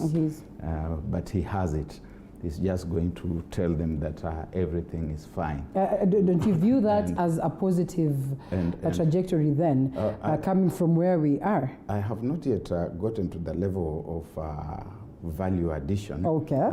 If you just give me 1.5 minutes, I will get to the level of value addition. That it brings, yes. Musalia Mudavadi has been trying. We have read that he has just finished a 3-day tour of Western. Uhuru Kenyatta was in Central, and he was not pretentious at all. He said things like, I am going to be part of the succession conversation. I'll be at that table. I want to leave this region in a certain place. Remember, this is the elected president, head of state of the republic. And he's also saying, wanasema wanaweza kutupa mawe, hata wanaenda kupiga Raila na mawe. Unafikiri wewe ndio uko na mawe peke yako? We also do have. Now, what is that? As a linguist, unafikiri wewe ndio uko na mawe peke yako? Hata mimi msinione hivi, ni vile tu wengine tumekuwa wazee. Nilikuwa mkali sana. What are you saying? So, it's keeping it within the loop for the five, and the five may not be necessarily the ones we are seeing in a BBI now, because actually the other side could also use the same formula. And the rest are being told, but for you, don't worry, even if you will never get this thing, you will have your 35%, and which is a pipe dream. So is it a positive thing? When you alienate the rest of the country, Chinua Achebe tells us in the little thing called Trouble with Nigeria, that you treat other people, other communities, as if they are rubbish. But the day comes when the rubbish catches fire, and there's trouble all around. All right. So is it a good thing? Certainly not from your analogy. All right, Honorable Kagushia, coming to you, let's talk BBI briefly. Even as Parliament gets back from recess, members of Parliament are trooping back to Parliament. Tomorrow is when the action starts. On top of the agenda, they say, or from what it is that we've heard from the few we've spoken to, is the BBI, the talk on Ruto's impeachment, and so much so. Picking up from the previous speakers and just looking at what your expectations are, one, do you suppose that the BBI will sail through to the level of Parliament as it stands and where it is at the level of the counties? Well, first I want to say that when I listen to Barack, a lot of times I also learn from him as much as we debate with him. I like listening to him even as we are debating, I must say. You ask me a difficult question as to whether BBI will pass through the county assemblies to the level of the parliament, probably the national parliament and also the Senate. And I think every other county assembly should and will be acting individually and as per their standing orders and lawfully, so to say. And I know last week we did have a meeting that we conducted of the County Assemblies Forum. Earlier on, the County Assemblies Forum had taken a very serious stand on important matters that have been part of their conversation for quite a long period of time. Yeah, but I think what has happened also is that the county assemblies now did resolve that every county assembly should now go and debate the BBI bill in their county assemblies freely and without putting any conditions, and to do so legally and lawfully. So what we expect is that every other county assembly will have the opportunity to consider that.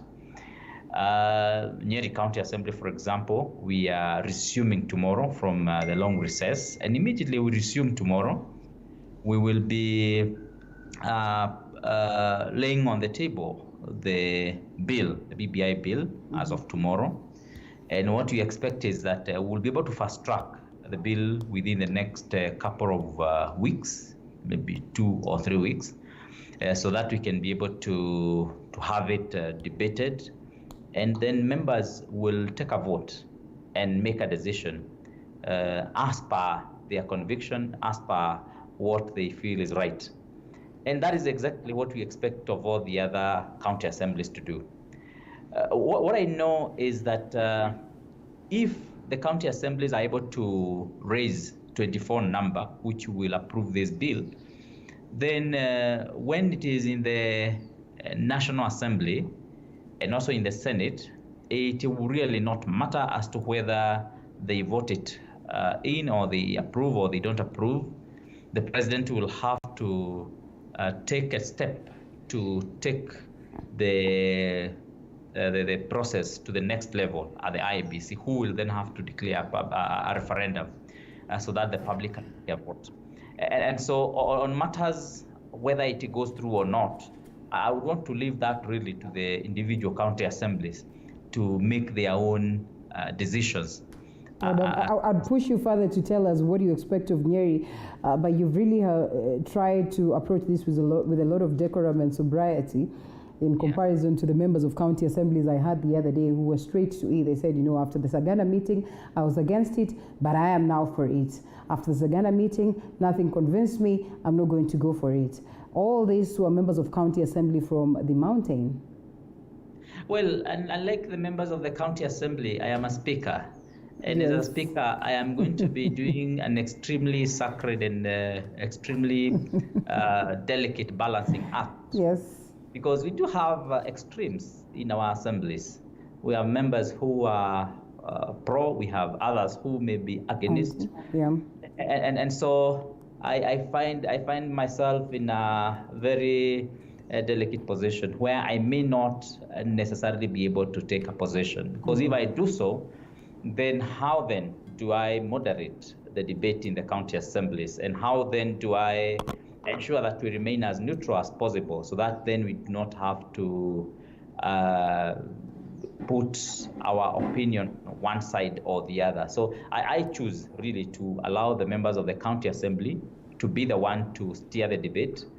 And as a speaker, and I would also advise all the other speakers to restrain as much as practically possible, even when there's a very serious conviction to take a certain side. I would really want to urge our speakers to not to take a side in this case, so that we allow members of the county assembly to freely debate this bill, and then to also come up with the resolution that is required. The only thing I can also say is that as county assemblies and the speakers, what we will also be doing is to facilitate the debate in a good way and also facilitate for public participation, where the members of the public can also have their say in this bill. Of course, unfortunately, at this level, whatever they say the public may have will not affect the content of the bill, because at this point, then we are just going to be doing it as a motion, not really as a bill that goes through all the processes, because we are not likely or we are not expected to change anything in this bill. So for that reason, then, what the public says will be, we can only influence probably how a member votes for the bill or against the bill, but not really influence the content of this bill. So there we are, and then we are expecting to see a very interesting time ahead, because I'm expecting that a lot of the county assemblies are likely to be placing this bill on the table for the next in the next 1 week, and so we are expecting probably in the next 1, 2, 3 weeks we are going to have a lot of activities in most of the county assemblies dealing with this matter, as well as they also deal with the other regular matters that the county assemblies have to deal with. All right. Well, we leave it at that, but not forget to discuss individuals. Unfortunately, we keep saying that we should run away from discussing individuals.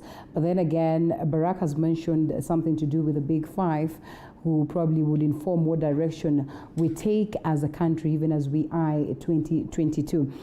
As we have this conversation, we have individuals that are at the heart of this conversation. We have the DP himself, we have Right Honorable Raila Odinga, and his last conversation in regards to 2022, he argues that he will not say anything about his political plans come 2022 until he sees the BBI document sail through. What do you make of that statement? It's not a strange statement, because even also many of us politicians who are in competitive elective competition, many have not made up their decision. They are way forward. They're waiting for whether the BBI goes through or not. That's what will determine whether they'll run for this seat or the other. So because it has a profound change in the kind of governance system. So it's not just Right Honorable Raila who is saying that. Many of us are saying that we are waiting for the outcome. He's almost certain that this document is going to sail through that aspect. I think we've lost some track here. Let's look at how did this BBI issue come about. I happen to have been a co-chair of both previously COD, then NASA. And by the time of the repeat election, we were actually now talking of secession, or at the worst, federation, federalism. What was causing all that? It was this feeling that two communities have monopolized the nation's leadership to the exclusion of the others. And the feeling therefore was that it's better for the others to secede and run their own show, or at the worst, accept federalism for the way forward. So what the BBI is trying to do to ameliorate this is that if that were to go through the BBI, then it will be that apart from the Big Five communities that Barack Moluka was talking about, you have also the ministers who are also coming in there, so that some communities will be represented by the ministers, so that at least each of them has a feeling that they have a share in that government. Because if you realize that from the onset of the Jubilee government, the cabinet has been skewed towards two communities, and that's a fact we can't run away from. So actually trying to cure, or not really cure, to ameliorate the situation of tribalism, that's the attempt that's being made. Nobody has put on the table any other way of ameliorating the extreme tribalism in this country. It won't go away. Even if you talk about hustler, what, the tribalism won't go away. The tribalism is so ingrained in us. So we need to find a way of ameliorating that. So unless somebody comes with a better alternative of how to ameliorate that, because just appealing to the goodwill of the Kenyan politician to stop the tribalism will not be good, as we agreed from, as Barack said from the word go. Kenya is becoming a kistocracy. So you don't expect these people to actually bring those kinds of changes. So we need to really look at it deeply. Yes, tribalism is the scourge of this country. how do you ameliorate it so that eventually you are able to to have everybody involved and everybody feels that they are getting a share of whatever the national cake is. And that's where the 35% comes in. Now, there are those who argue that there isn't even 15% now, but that's assuming that COVID is going to last forever. And that's assuming that the next government that comes in will borrow so much like the Jubilee government has done. Okay. With all this, we expect to clear up. We expect this to clear up. And on the other hand, we cannot wait for the magnanimity of whoever will be president to decide that, okay, the Constitution says not less than 15%, so I'm going to give 40%. That's their magnanimity. It's not written in law. We have to have something in law so that nobody can play around with it. So these are the things that we are looking at, because we have to say, we have a problem. This is the solution that has come for us. Do you have an alternative that will solve the same problem? Because if your alternative is hustler, then that does not stop the problem of Kenya of tribalism. Okay. It doesn't answer. Yes, it changes the conversation, but it does not. Just because the conversation has changed doesn't mean the problem has been solved. Okay. So we need to look at it as well. That's why some of us are proponents of BBI, because when you look at it, when you talk of 35%, then they say, oh, you can't even give 15%. But we are awake to the fact that the economy is doing badly, and not just Kenyan economy, it's the world over. And we are aware that the borrowing also affected the economy. And this cannot go on forever. Because remember, when Mwai Kibaki took over, Kenya was more or less at the place where we are now. But because of his understanding of economics, he managed to turn the thing around. So we don't expect that it will go on forever. And then what about the tribalism? We cannot paper over the tribalism in the country by saying now we have changed the conversation. We are talking about hustler, the rich and the poor. Now we've changed the conversation. Yes, you might change the conversation, but have you solved the problem? Because the fact that the highest poverty index is in the western part of the country. And by changing the conversation to hustler, have you improved that economy? Have you improved their income? Linda, as someone who flatters myself with the belief that I associate myself with scholarship, I want to just now bring this conversation around two notions. Okay. The first one is the notion of selective amnesia. Amnesia is loss of memory. And selective amnesia is where we selectively forget. We choose to forget conveniently. And the second one is called selective hyperopia. Hyperopia is memory of history, historical happenings. When we look at 2007, we look at 2017, and we look at the violent conflict around those 2 years. Yeah. Was it really about two tribes dominating Kenyan leadership? It was about 1 against 40 against 1 and all that, in a way. I don't think so. That was the campaign rhetoric. Okay. But the conflict was about stolen elections. Such that when I look at the BBI, one of the things I expect to be seeing in the BBI is something like they say, the servers must be opened.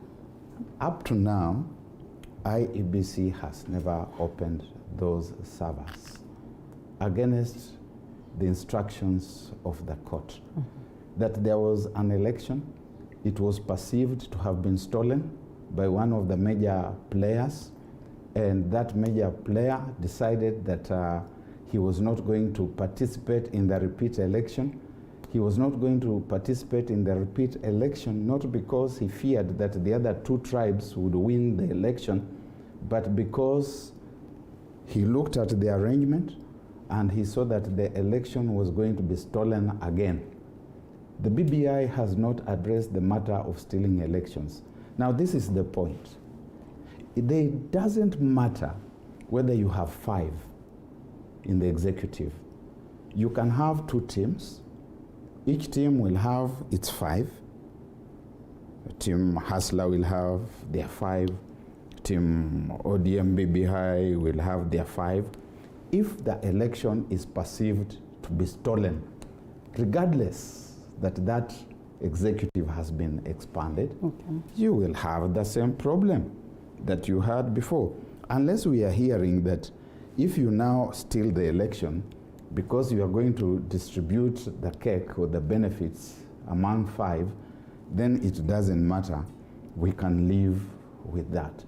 What the BBI sprang up from as the springboard was a stolen election, a flawed election, or perceptions, because we are not even clear whether the election was stolen or not. I expected that there would be some investigation into that to see whether the election... Well, probably the handshake came in to quell that, because then if we're talking of strategies of redemption, then sometimes some things are left, or some stones are left and are better left in the sense then that when we kill the stag, we will keep sharing it among ourselves.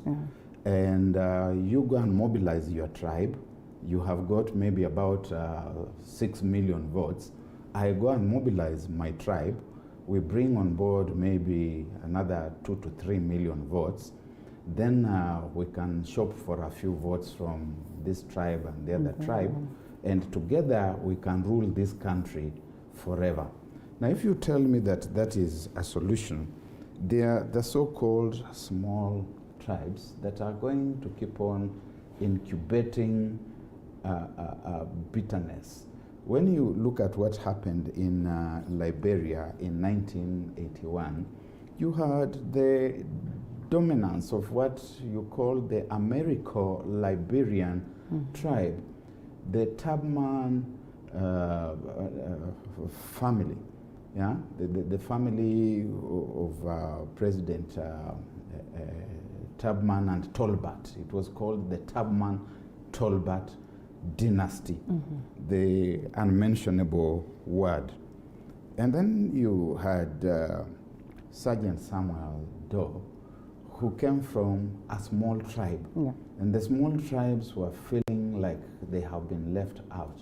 And they got to a point where they said, we can no longer accept this. And he overthrew, in a most bloody manner, the Tubman-Tolbert dynasty of Liberia, which had ruled Liberia way before Africa started knowing what we call independence today. And I use what we call independence deliberately. Yeah. And then after that, Liberia is still where it is. There must be a way in which you look at the inequalities in society and how you are going to address them. The worst form of class conflict is when the class becomes equated to the tribe. It is much better when the class conflict cuts across all tribes, then we can still have a conversation. But when the class, the dominant class or the dominated class or the dominating class is a composite of a few tribes, my friends, we are incubating disaster. And this we can tell Kenyans for free today, thanks to this platform, before we get there. Because one day they are going to say, what walisema. Well, okay. Honorable Kagusha, we come to you, picking it up from what the gentlemen have said and probably expounding it further, and also looking at the individual, because then we're also discussing individuals, the individual in Honorable William Ruto, and the conversation that arrived right now. I'm sure yours would be a specialty at the level of the county, but then we observe what is happening at the national level.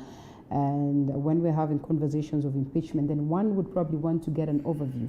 Probably you'd school us today on just what are the constitutional procedures to getting out the DP from office before his term ends, because then he equally was elected alongside President Uhuru Kenyatta, and just how much of an opening does he have for him to proceed and say that, you know what, I would resign because indeed it is too hot, the kitchen. Well, I think the issue impeachment of the deputy president or any other at this particular moment is misleading the public. One of the constitutional requirements of a leader of that caliber, probably a president or a deputy president or even a governor, is that the threshold of impeaching such a leader is quite high. One must have engaged in gross misconduct. They must have disregarded international laws or even national laws. And they must have contravened the Constitution grossly. And in this case, I have had the issue of impeachment coming from political leaders. And I have not had any mention of any of the constitutional threshold that is supposed to be met.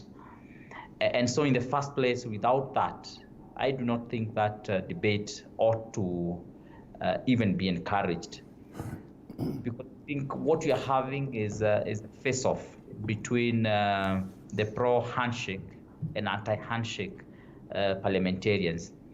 And I think the deputy president want to make a statement today by again mobilizing all the friendly members of parliament who cut across again the political divide, the tribal divide. And by doing this, you find that he's trying to clearly indicate that the issue of impeachment is not even going to be possible. And at this point, I think the country ought to concentrate a little bit more on looking at the merits and the demerits of the BBI document, which I think has been over-politicized. And by over-politicizing this document, you find that people have missed the content of the document.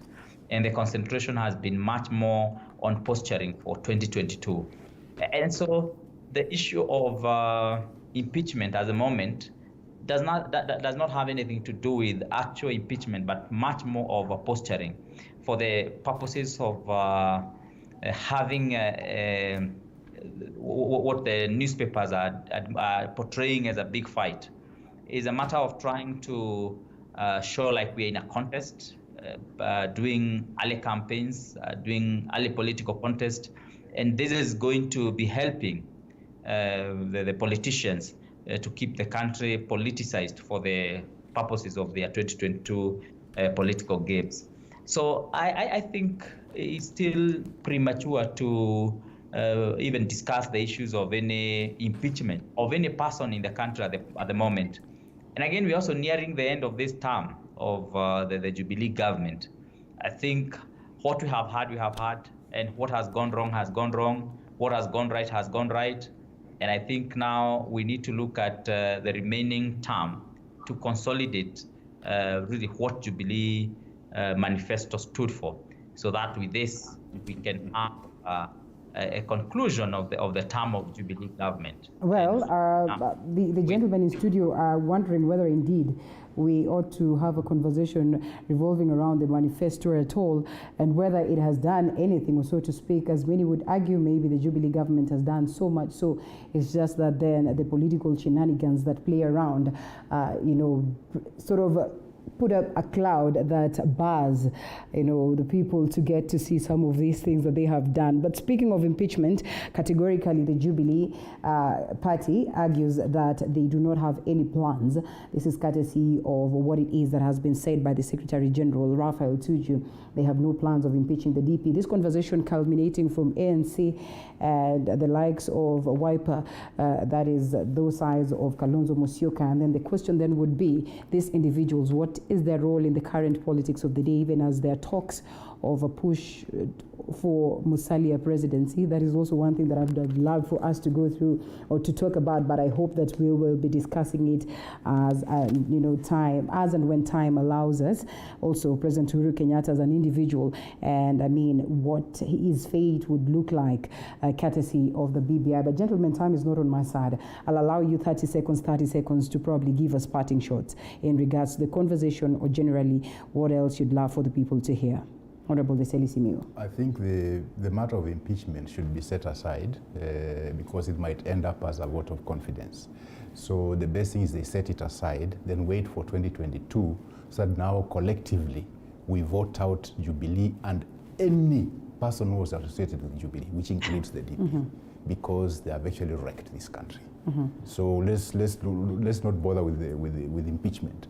Let's work out there and campaign out there so that we collectively now impeach Jubilee in 2022 August by throwing them out and throwing out anybody who was associated with Jubilee. School us some more, Barak, in regards to the impeachment conversation that we have, and also relate that to what has been happening in the United States. I'd really love for the people and for me myself to also get to understand. I mean, these proceedings are still on even when Trump is out of office. Just what is in this word impeachment?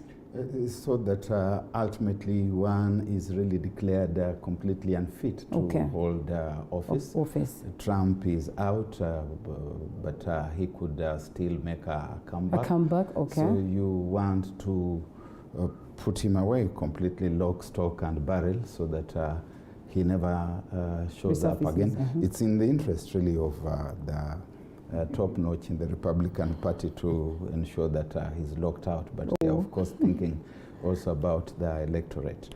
But back here, essentially the dwarfs must also strive for relevance. If you can go out and shout that we are going to impeach you, then you start attracting headlines. As I have worked around, Ayub Sabula and Musalia Mudavadi, and I can say with a lot of confidence and certainty that Sabula has not discussed this matter with Mudavadi anywhere.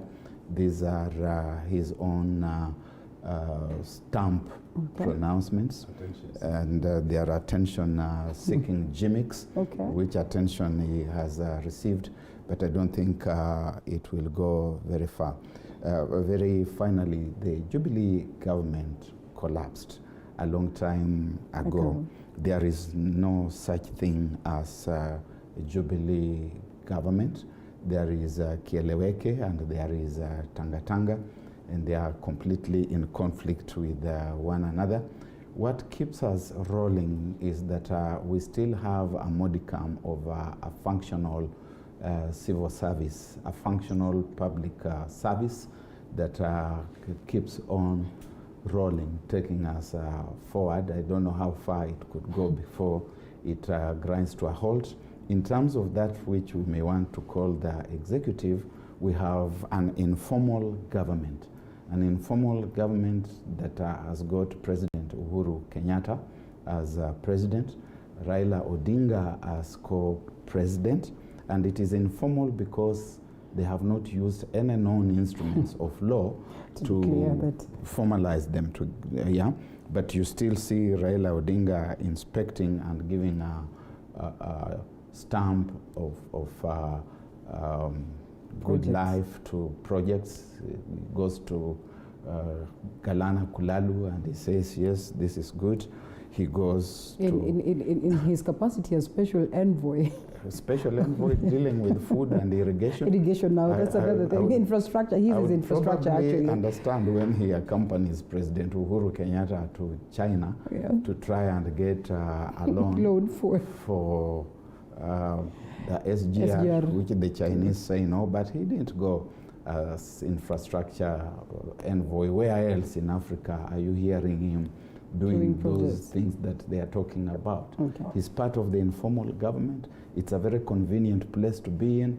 When it suits you, you can go to Likoni and issue instructions on the dredging. You can go to Kisumu to inspect the port. You can go to Kisumu to inspect the stadium. When it doesn't fit you, you can distance yourself and direct attacks, oblique ones, at the president, but you pretend to be attacking the deputy. And so I would tend to agree with Esele Simiyu that maybe then let the season come so that you reject the whole thing. In Kiswahili, they say jongo mtupe na mti wake. Well, over and above, the question of who's fooling who lingers around, and we all wait for that moment when we'll all know just what direction we take as people. In the studio, Dr. Barak Muluka, Communications Advisor, Honorable Esele Simiyu, Member of Parliament Tongaren, and joining us via Skype, John Kahushia, Speaker in Nyeri County. It was good to have you this morning, gentlemen. Thank you so much as always, as we look forward to another Monday where we ponder some more on matters that are of importance to us. It's now time that we take a short break. Remember, it is that time that we have a commemoration, that is International Commemoration of Epilepsy, and so we'll be having that discussion after this break, and we get to learn some more on this. When the clock strikes 7:30 p.m. every Monday, it means it's time for... The biggest challenge of starting a business in Kenya is the layers of licenses you need to pay. The Grind. We tell you the do's and don'ts of business.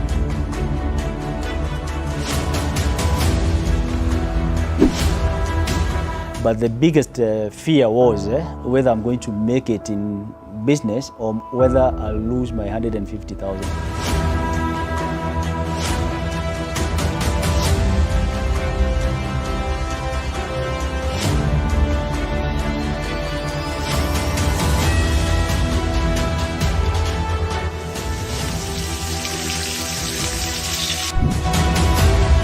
I say business is not about how much capital you have. The Grind, every Monday at 7:30 p.m.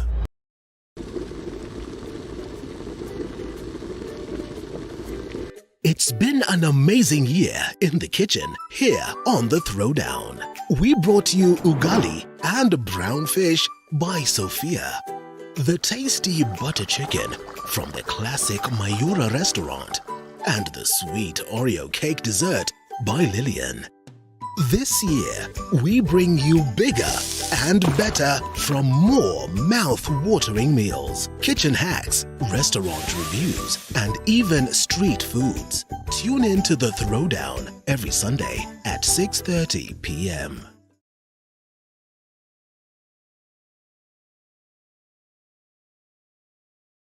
When the clock strikes 7:30 p.m. every Monday, it means it's time for... The biggest challenge of starting a business in Kenya is the layers of licenses you need to pay. The Grind. We tell you the do's and don'ts of business.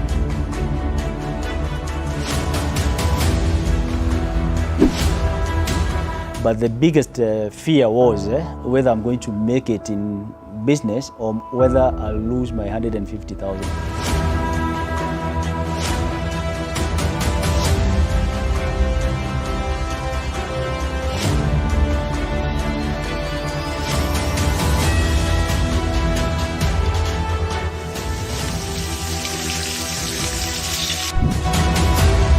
I say business is not about how much capital you have. The Grind, every Monday at 7:30 p.m.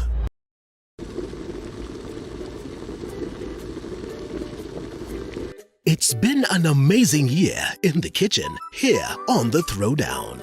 We brought you ugali and brown fish by Sophia.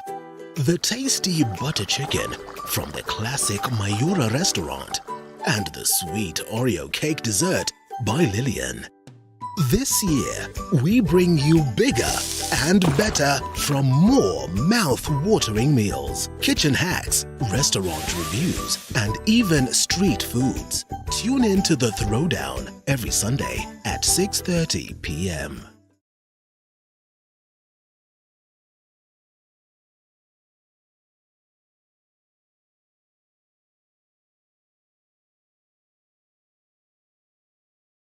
When the clock strikes 7:30 p.m. every Monday, it means it's time for... The biggest challenge of starting a business in Kenya is the layers of licenses you need to pay. The Grind. We tell you the do's and don'ts of business.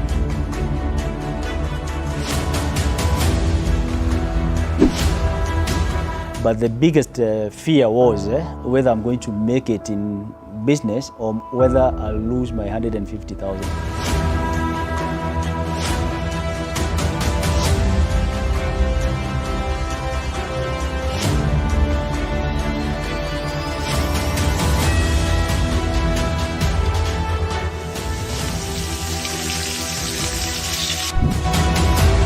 I say business is not about how much capital you have. The Grind, every Monday at 7:30 p.m.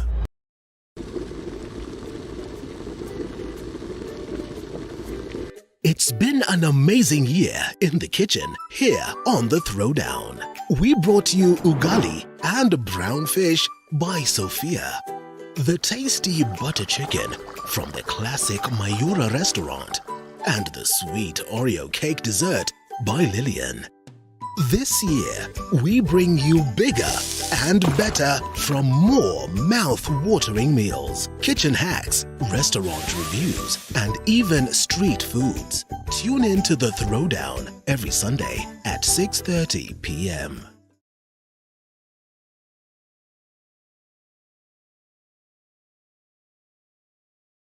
When the clock strikes 7:30 p.m. every Monday, it means it's time for The biggest challenge of starting a business in Kenya is the layers of licenses you need to pay. The Grind.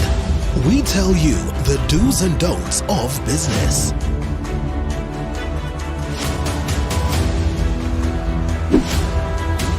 But the biggest fear was whether I'm going to make it in business or whether I'll lose my 150,000.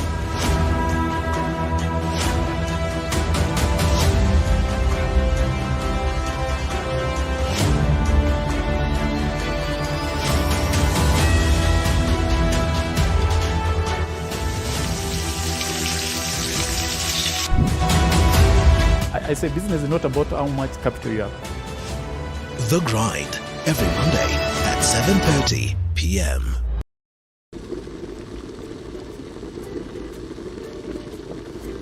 It's been an amazing year in the kitchen here on The Throwdown.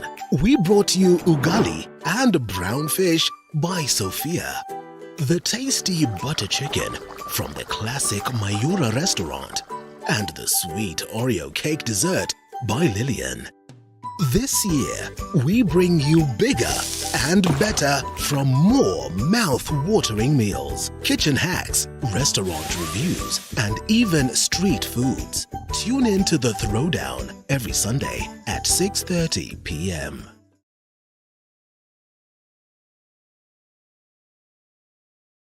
When the clock strikes 7:30 p.m. every Monday, it means it's time for The biggest challenge of starting a business in Kenya is the layers of licenses you need to pay. The Grind. We tell you the do's and don'ts of business.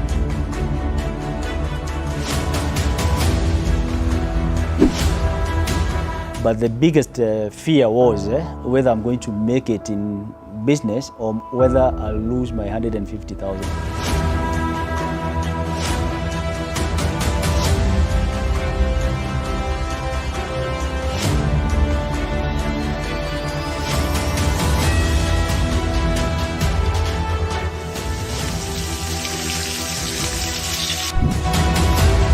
I say business is not about how much capital you have. The Grind, every Monday at 7:30 p.m.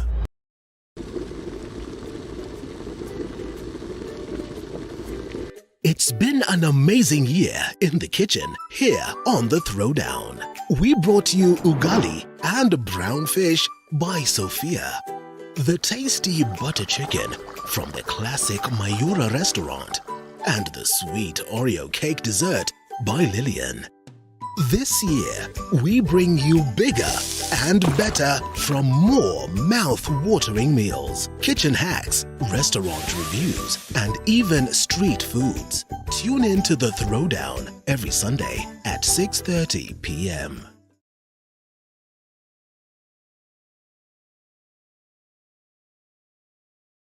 When the clock strikes 7:30 p.m. every Monday, it means it's time for The biggest challenge of starting a business in Kenya is the layers of licenses you need to pay.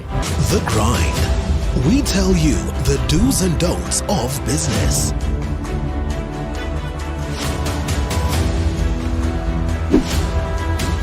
But the biggest fear was whether I'm going to make it in business or whether I'll lose my 150,000.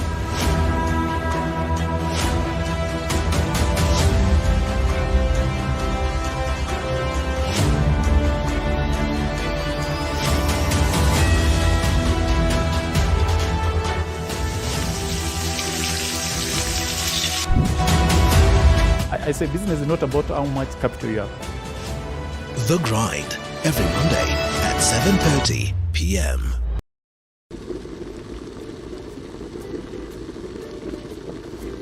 It's been an amazing year in the kitchen here on The Throwdown.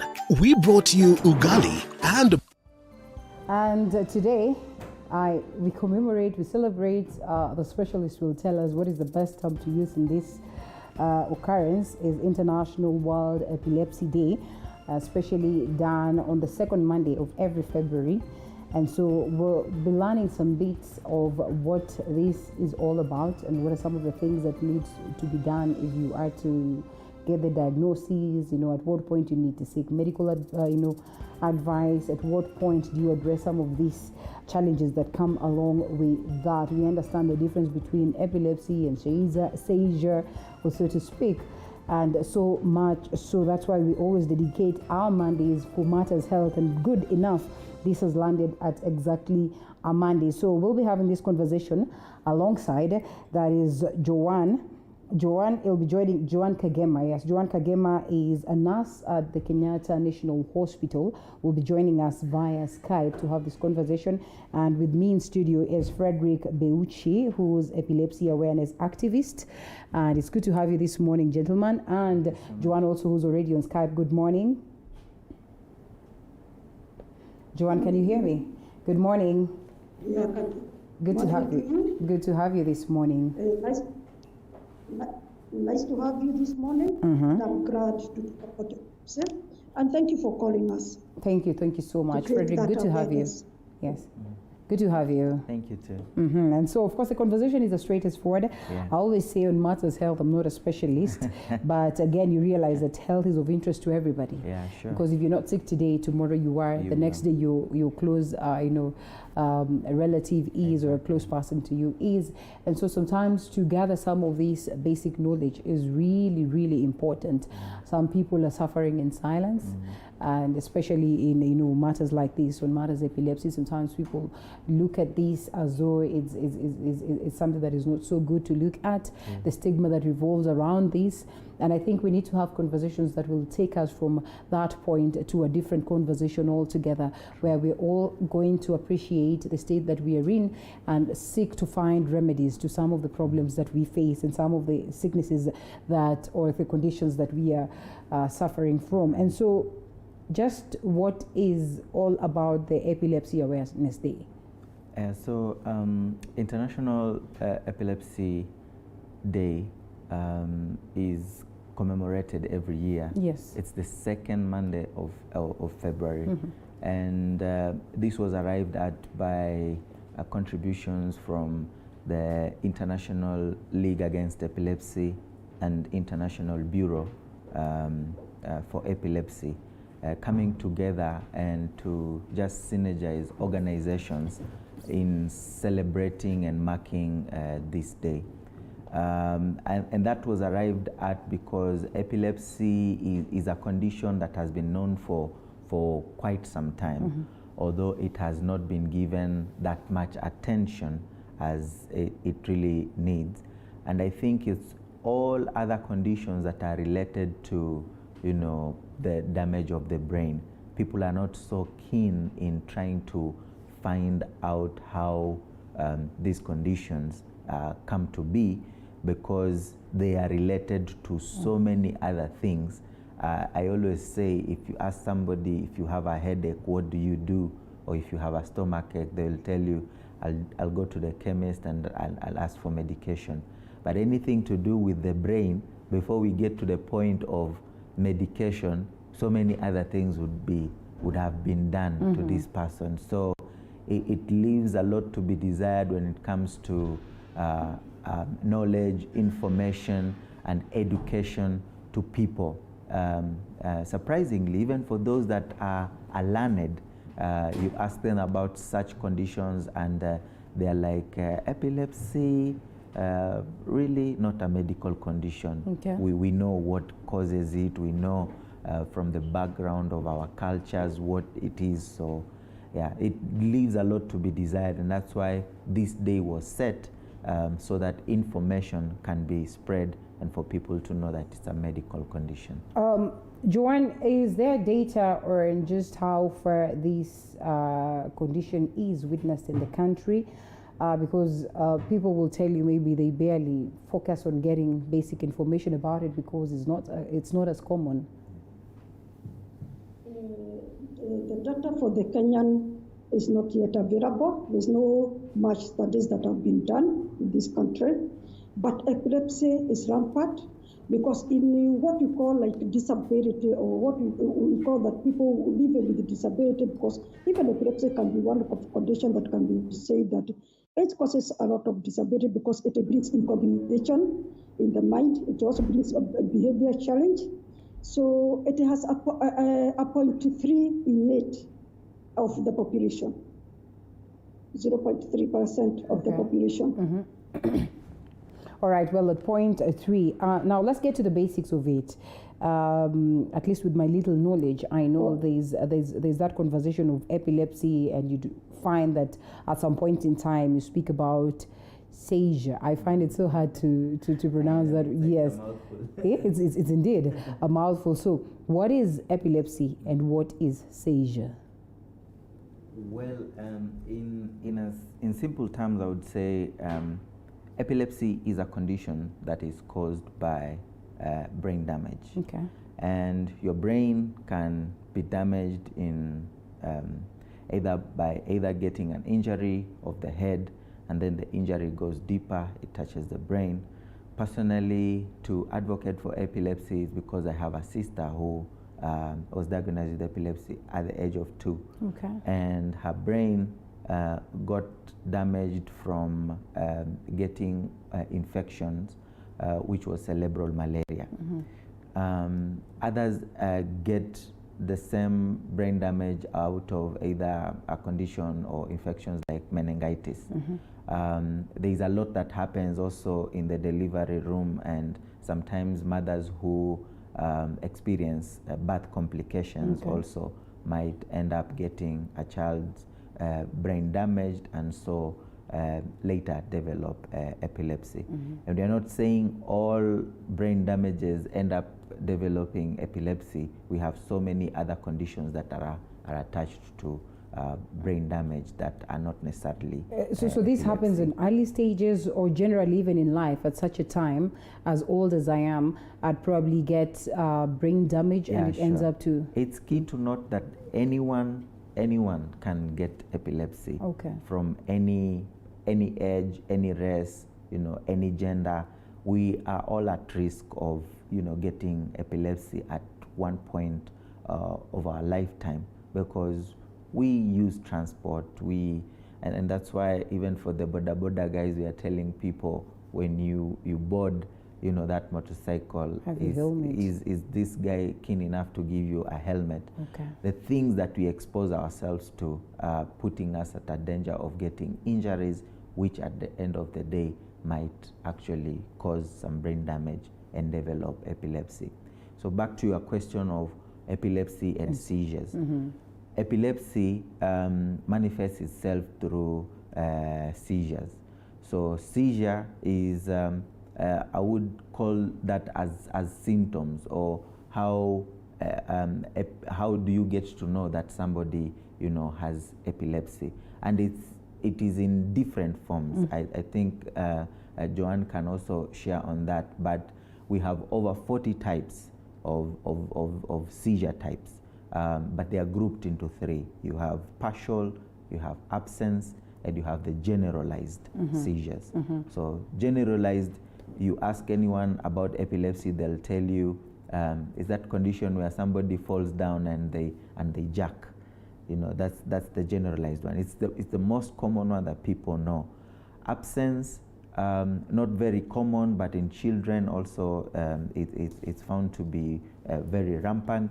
You are talking to a child, and then for a second they go off. You think they are listening to you, only for them to come back again and ask, what were you saying? So in an environment of a classroom or even at home, the mother or even the teacher might think this child is rude. and we always spread awareness to them also to just make them understand the things that they need to look keenly, because that's already a red flag for a child who might end up developing epilepsy. All right, so then Joan, come in and tell us what then is the connection between these two, and that is epilepsy and seizure. Now that you say it. What is the connection between the two, and what is actually the main difference between the two? When we talk about epilepsy, it's what we call it's abnormal excessive electrical. It's an abnormal electrical activity arising from the brain. That is what we call epilepsy. It's an abnormal activity in the brain that goes like an electrical currents. Okay. So it is usually an abnormal motor activity, and also it affects also the abnormal behavior, and also disordered mental or emotional activity. That is what we call epilepsy, and that is how we define it. So in most of the cases, we usually say it is characterized by repeated seizures due to disorder of the brain cells. So a seizure is that activity that happens in the brain. Do you understand? So epilepsy is a condition. How long would it last? It depends on how it is started, because there are some which can run for 2 minutes, seconds, even a minute. And those that have continuous, we call status epilepticus, which are continuous conversions continuously. That can last even an hour. And that one is a medical emergency.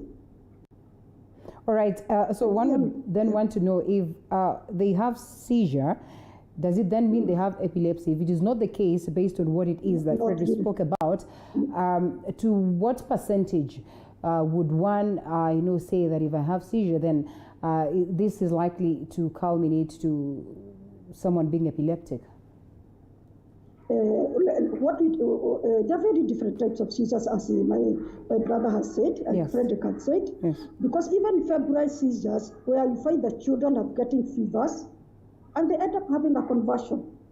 You understand? Mm-hmm. They get to have a conversion. And most of the time, if they continue continuous, you have to give them an anticonvulsant to stop it. But always ensure that the child is not feverish. You always need to monitor the temperatures, keep the child by either giving the calpol and also sponging the child, so that it doesn't, the temperatures doesn't rise. So those are some of the seizures that can be brought. And also in status epilepticus, as I had earlier said. And also there are times that we can have also drug-resistant epilepsy, which brings out more of the convulsions, more of the seizures. So those are some of the things that can be brought. While my Frederick had talked about the causes of the epilepsy, he had talked about head injury, he had talked about birth defects, defects and just long labor. When a mother is delivering, either you have an obstructive labor, whether you have prolonged labor, and some other diseases that a mother can encounter when is pregnant. And also head injuries, either as childhood, whether an accident in an adult, etc., etc. Mm-hmm. And also some other diseases like meningitis. You can get epilepsy as a complication of meningitis. So there are some diseases that you can get you a complication of the epilepsy. Mm-hmm. All right. Well, in this case, then one would want to understand how is it diagnosed, and in the event that you have been diagnosed to be epileptic, is there a way that the same can be reversed there, or it becomes a condition that you have to stay with for the rest of time? Well, I guess that's a question of whether epilepsy is treatable or it's curable, and so many people really ask the same. Mm-hmm. Epilepsy is a condition that is manageable. I would put it so, because once one is diagnosed the type of epilepsy that they have, then they can be able to be given medication that will help to reduce either the frequency of seizure. Did we speak about the types that are in existence? I think we only mentioned the types that are there for seizures. I mean, the types, of epilepsy types are over 40. Okay. But to just give the viewer a picture is they are grouped into 3. And the ones that I've mentioned, partial seizure, absence, and the generalized seizures. Yes. Okay. So all these types are types that are manageable with medication, anti-epileptic drugs. There are variety. So the good thing to advise somebody is once they have either noticed a seizure, any type of seizure, then it's good to go for the proper diagnosis in a hospital so that they are put under medication immediately, possibly, so that they are able then to control the seizure. Because the only challenge here with epilepsy is it's the seizures that make somebody not be able to live their normal life. And for that matter, then you find out that epilepsy is not only grouped as a non-communicable disease, but is also identified also as a disability, because seizures tend to make somebody not be able to live their normal life with the capacity that they have. All right, let's talk managing this and a little bit deep in terms of how, as an individual, one can be able to manage this, and also how then the help of family members, the help of the people you stay around can come in handy towards that. Joanne. One thing that we need to do is to demystify epilepsy, because it comes with a lot of myths and a lot of stigma. Okay. The reason why, because once you are told that you have epilepsy, many things start happening, people start thinking, and also it even affects all of us, including the family, including even the country itself, because once you get it as, for instance, when you get it as an adult, you have to ask yourself many questions, whether you live a normal life, how will you behaving, how may you get if I get a seizure on the way, what happens? Those are some of the things. The important thing is to maintain, to have adherence. What I mean is that you need, as you are seen by the doctors, as you have been prescribed the medication, you need to have your medication throughout as prescribed. Also, we advocate that every person who has epilepsy should have a label or a tag, or what we call a ribbon, so that whenever you can get a problem, somebody will be able to identify and also to rush to the nearest hospital, and to be easy to even prove. This will not escalate the levels of stigma. I mean, if you go around labeled, or when you say label, what exactly do you mean? Carry something inside your wallet, say? No, for the labels, for the ribbons and the ribbons is in case you get a seizure or a conversion on the way, or somewhere that you are not, there's somewhere that there is no much help and you can be assisted to go to the. But for the stigma, we need to create awareness to the community, to the churches, and to every small groups, and even to the government. We need to shout and say that epilepsy is there and it's affecting. It does not matter whether it's genetic, because when you classify epilepsy, you classify it in two. It can be a genetic and it can be idiopathic. Idiopathic is what I mean, that it has no known cause. So you can get epilepsy without any cause.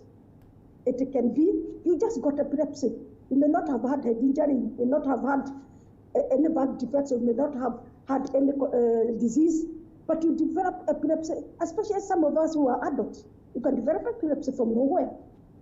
That is what we call idiopathic epilepsy. And you see how stigmatized you become, because somebody will ask, it may be it's witchcraft, it may be a bad omen that you have gotten it. So some of those things need to be demystified even to the communities where we come from, that to understand that this is like the diabetes, it's like the TB, it's like the blood pressure. Because for blood pressure, for you to live a normal life, you have to take medicine throughout. For you to live a normal life in diabetes, you have to continue taking either the medication, either the injection, and live a normal life. The same way with epilepsy, you need to take medication. And then the other thing, you need to take precautions. As much as the way we do it in diabetic patients, that they have to know their sugars, they have to know when the sugars are down or when they are. For the epilepsy people, they are emotionally stressed. So when they're emotionally stressed, they may get a convulsion. When they have excitement, they have when they get some infection, that kind of thing. So. All right, we'll get back to Joanne so that she can expound some more on that. But speaking of health and safety, I think these two are huge concerns for that matter. Probably what it is that she has mentioned in regards of, walk around with a label. It doesn't make you less of a human being, helps you even further in the event of any danger. But then my question then would be, wouldn't that escalate the levels of stigma? But then what is left of, the society in terms of, them being enlightened of this and being given lessons that will be helpful in terms of addressing or making them shift their view of this scenario, even as we expound some more on some of the health concerns that one would want to take note of. I think we wouldn't advocate much in trying to say label. Although that comes with an advantage on the side. But I think what Joanne is also trying to say is there is still a huge gap of people understanding what epilepsy is, what epilepsy is not, and the fear. We still have people who think that if they find somebody having a seizure and they touch them, then that can be transferred to them, you see. And you still find people who think that if somebody falls and they have a seizure, how do we ascertain that they are not pretending or they are sick and the like? So I think it's the gap here of awareness that we are trying to address. There's a lot that is being done. I sit at the National Epilepsy Coordination Committee board as the board secretary, and we've been having for the last 5 years a campaign called Angaza Kifafa. So it goes down to the counties. So far we've done about 18 counties, and it has 3 components. There is a gap of treatment, and this gap of treatment also has been contributed by the few specialists that we have in the country. At the moment we have 2 epileptologists, and I know one who is practicing and the other is on the research bit of it. And so one of the components for the Angaza Kifafa is to train the medical practitioners so that at the end of the day they have the basic knowledge of being able to do the proper diagnosis and give a lead to the medication that is supposed to happen. Then the other one is training the community health volunteers, because they play a very key role.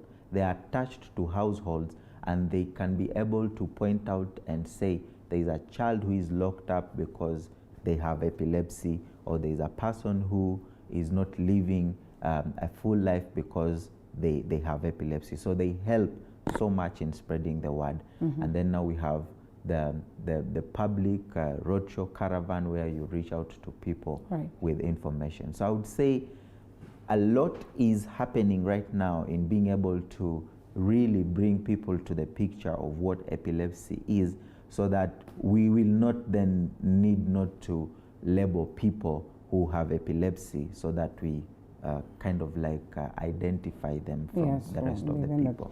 All right, when a couple of questions coming in, how do I find an epilepsy specialist? Probably Joanne would be able to answer that. And even as you answer this, lots of concerns are here, and there's one who's asking, are there special concerns for women who have epilepsy? Yes. Joanne? Can I start with one? Yeah, can I start with the saying that for those who want to are specialists in Kenyatta, we have a neurologist, doctors, and we have clinics, and also we have also for pediatrics, for children, we have them in KNH.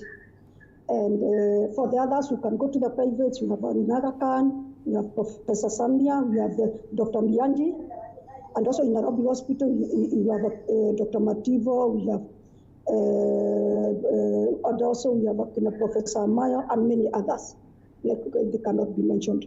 So for the women, yes, we manage women differently, and especially for the childbearing women.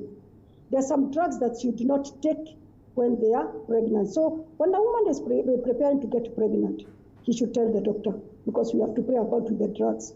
Because their medicine, some of them, they may bring children, with the malformation, what I would call malformation or neural defects. The other thing is that every woman who is having epilepsy should always be on folic acid to help in the building of the body, and also to help even in the blood building, and also the nerves and the neurons that you even for a woman. All right, that's all right. Yes, so every woman should be on folic acid. And if a woman should get pregnant, should tell the doctor, so that you can know how to pray about the medicine that she is taking. Because there are some medicines that are not allowed to be taken by women, especially when they are childbearing. And that is like April. Well, all right, I don't know how comfortable Frederick is to speak of his baby sister, and I know baby sister is a woman, and sitting at that national beat of matters epilepsy. I'm sure you also have had a chance to interact with them that are male, and you'd probably have noticed any differences, or the way we deal with this is more or less the same. Because I've been a caregiver of my sister for all this, and she's now 15 years old, and I have seen the transition. And so for her being a girl to getting to a teenage and experiencing the changes that she has had to go through, of course the changes have also equally come with a change of medication to just keep her going. Right now she's about she's been 5 years seizure free. Ooh, but it's because, again, we started medication a little bit at an early stage. What we need to note is for a patient who is female and at that point of growing up, the challenges that they are bound to either go through is as a girl, as they develop, and then when they get to that position where they have to experience their menses, you need to be very careful, because there are things we call the seizure triggers. So they could be on medication, but at the end of the day, they still get seizures, and this can be contributed through the triggers. So triggers for the girls or for the boys can be different, and they don't only come through their body physique changes, but others are also contributed by lifestyle, and it could be either watching the TV for long, the flashlights when they get stressed, people who take alcohol and you still have epilepsy. You see, you will be advised not to, because that will end up being triggers. So basically it's the lifestyle for any, whether female or male, it's the lifestyle of how you live your life, knowing that you have this condition that you need to be very careful about. All right, well, even as care is advised, then one would want to understand how best do they live a normal life without feeling less of human beings, or then how do you get to speak to them and give them these counseling sessions that would allow them to understand that in as much as they have this condition, then it's really not a reason for them not to live a normal life. I'd want to assume that maybe you say, well, in as much as you want to go to boarding school, you will not go to boarding school. In as much as you want to eat this, you'll not be able to eat this. You won't watch TV for long hours in comparison to others. What adjustments, as a family setup, are you forced to have so that at least you make her comfortable? Comfortably.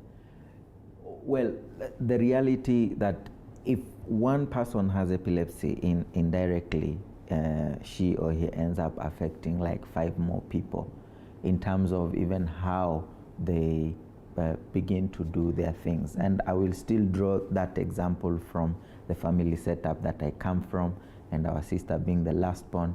and being the firstborn and seeing how that it affected us. Because at some point I had even had to quit my job to just go back home and assist mom take care of her. So in very different aspects, epilepsy has an effect not only to the way life turns out to be to the rest of the people who are not affected by the condition, but you look at issues of economy, because the medication is not cheap. We have some of the drugs that are very expensive, and so you will find yourself getting to a position where you need to forgo some of the things that you'd want to enjoy in life, so that much of assistance is given to this one person. So that is one of it. The economic bit of it has a very big effect when it comes to and when you look at epilepsy generally, also you have most of the cases also coming from families that have a very poor background.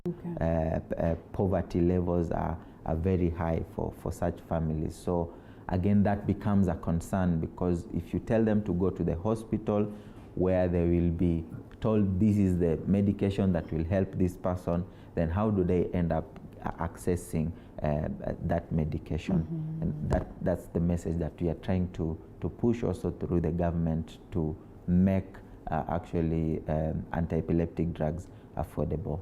All right, you will realize that Dr. Joan is in a work environment. I don't know whether we have her yet. Duty calls can, in a way. All right, well, what push is being incorporated at the level of governance, and so much so, to ensure that these individuals are allowed space to grow, space to work, space to be like any other, citizen, in terms of, creation of job opportunities? Or are there occurrences when, you can be locked out just because of your medical condition, Joan?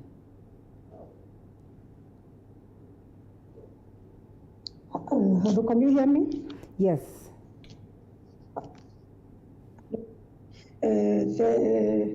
For the job opportunities, there are people who are able to do it, and especially those who are able to be controlled when they were young, if they got it when they were young, and those who got it when they are an adult, they have been continuing with their own employment, but support has been needed to them that are working. Because when such a condition happens, everybody, when they get a seizure in the workplace, people become scared. So a lot of support, what we call support in the workplace, which is really needed. The other thing that I would like to talk, as Frederick had earlier on said, that even as caregivers, leave alone the health professionals, caregivers at home who are taking care of those people living with epilepsy or people with epilepsy, they should always observe any abnormal change, even in their seizures. Because the way earlier on when I was trained in nursing school, I was trained about generalized. We are told the common one is that, but there are so many that happen that really make the people to regress. For instance, like those ones that we call absence, they may be happening to an adult, they may be happening to a children. And if somebody is not keen to observe, you never pick up, and the drugs that may need to connect you to be able to stop those abscesses may not be put into that patient. Because you find that that person, and even the children, they regress so much because of those small conversions or seizures that happen to a child or to an adult. Even for an adult who has been living with epilepsy, and you realize that he's regressing, he has been very active in whatever he has been doing, and he's regressing, try to check what is really not happening.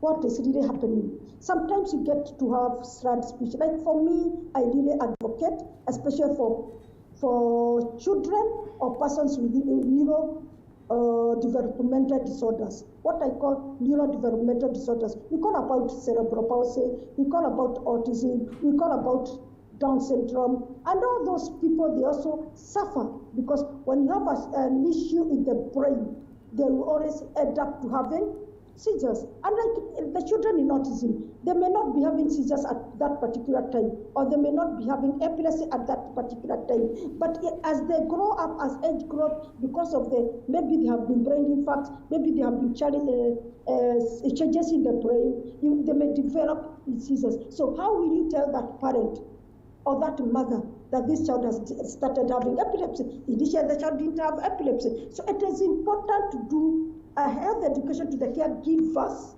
of those people living with, for those people taking care of persons living or people with epilepsies, so that they can always monitor and see. And even it's especially when we come to the clinic, because sometimes we give you a clinic of 6 months or 3 months.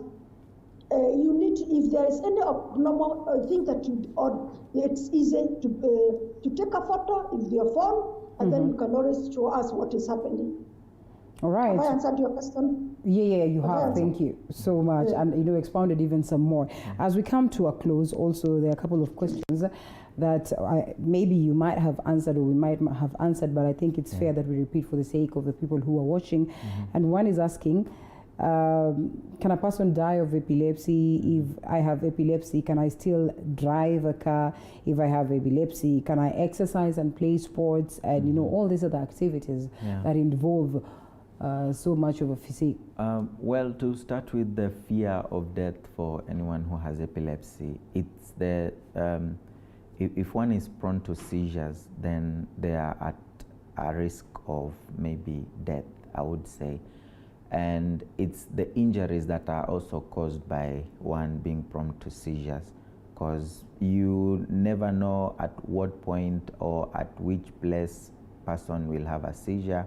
You have people who have get a seizure when they are sleeping, and because they don't have an assistant there to help them, maybe they were sleeping in a position where their face was tucked into the mattress or the pillow, they suffocate and they die.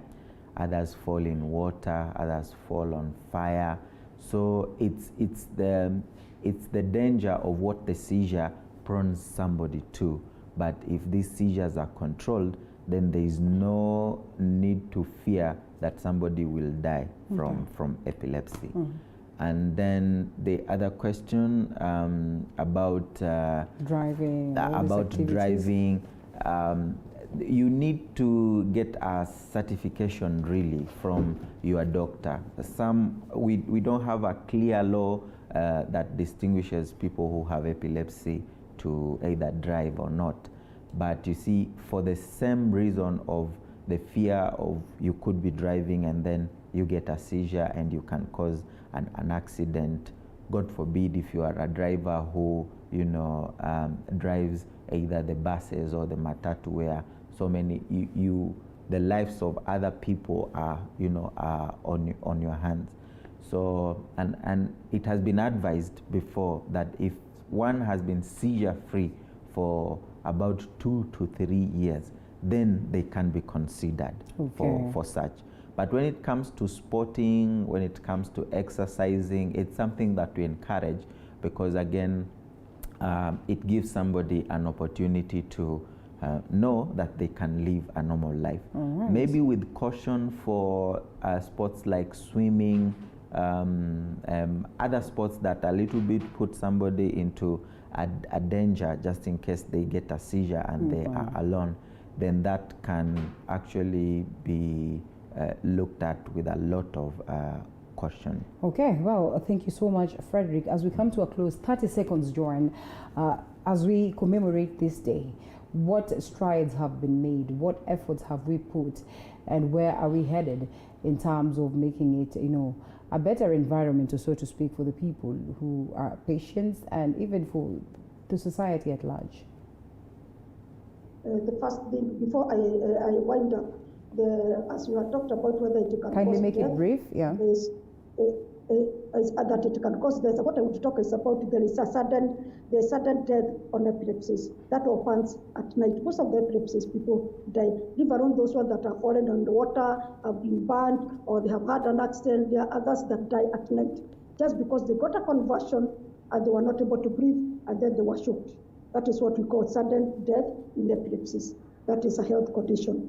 The other thing is that we need to have first aid. People should know first aid.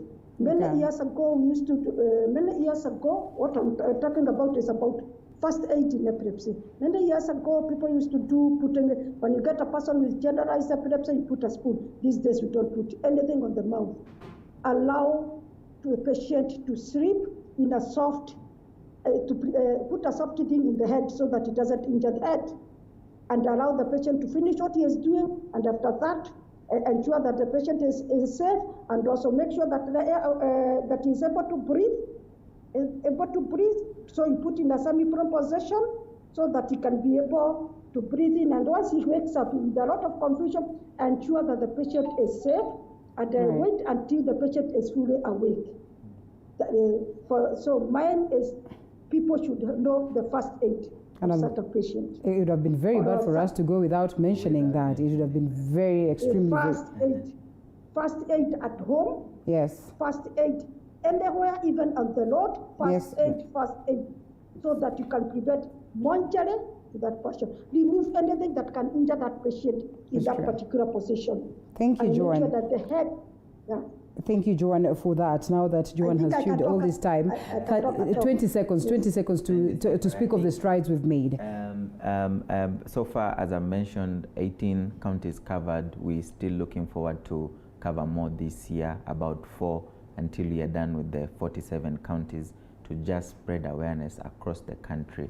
And on individual levels also, we have organizations that are also doing very good work in terms of epilepsy awareness across the country. So I think it's about joining hands with the relevant authorities within the government to just give epilepsy a voice, and we will be good.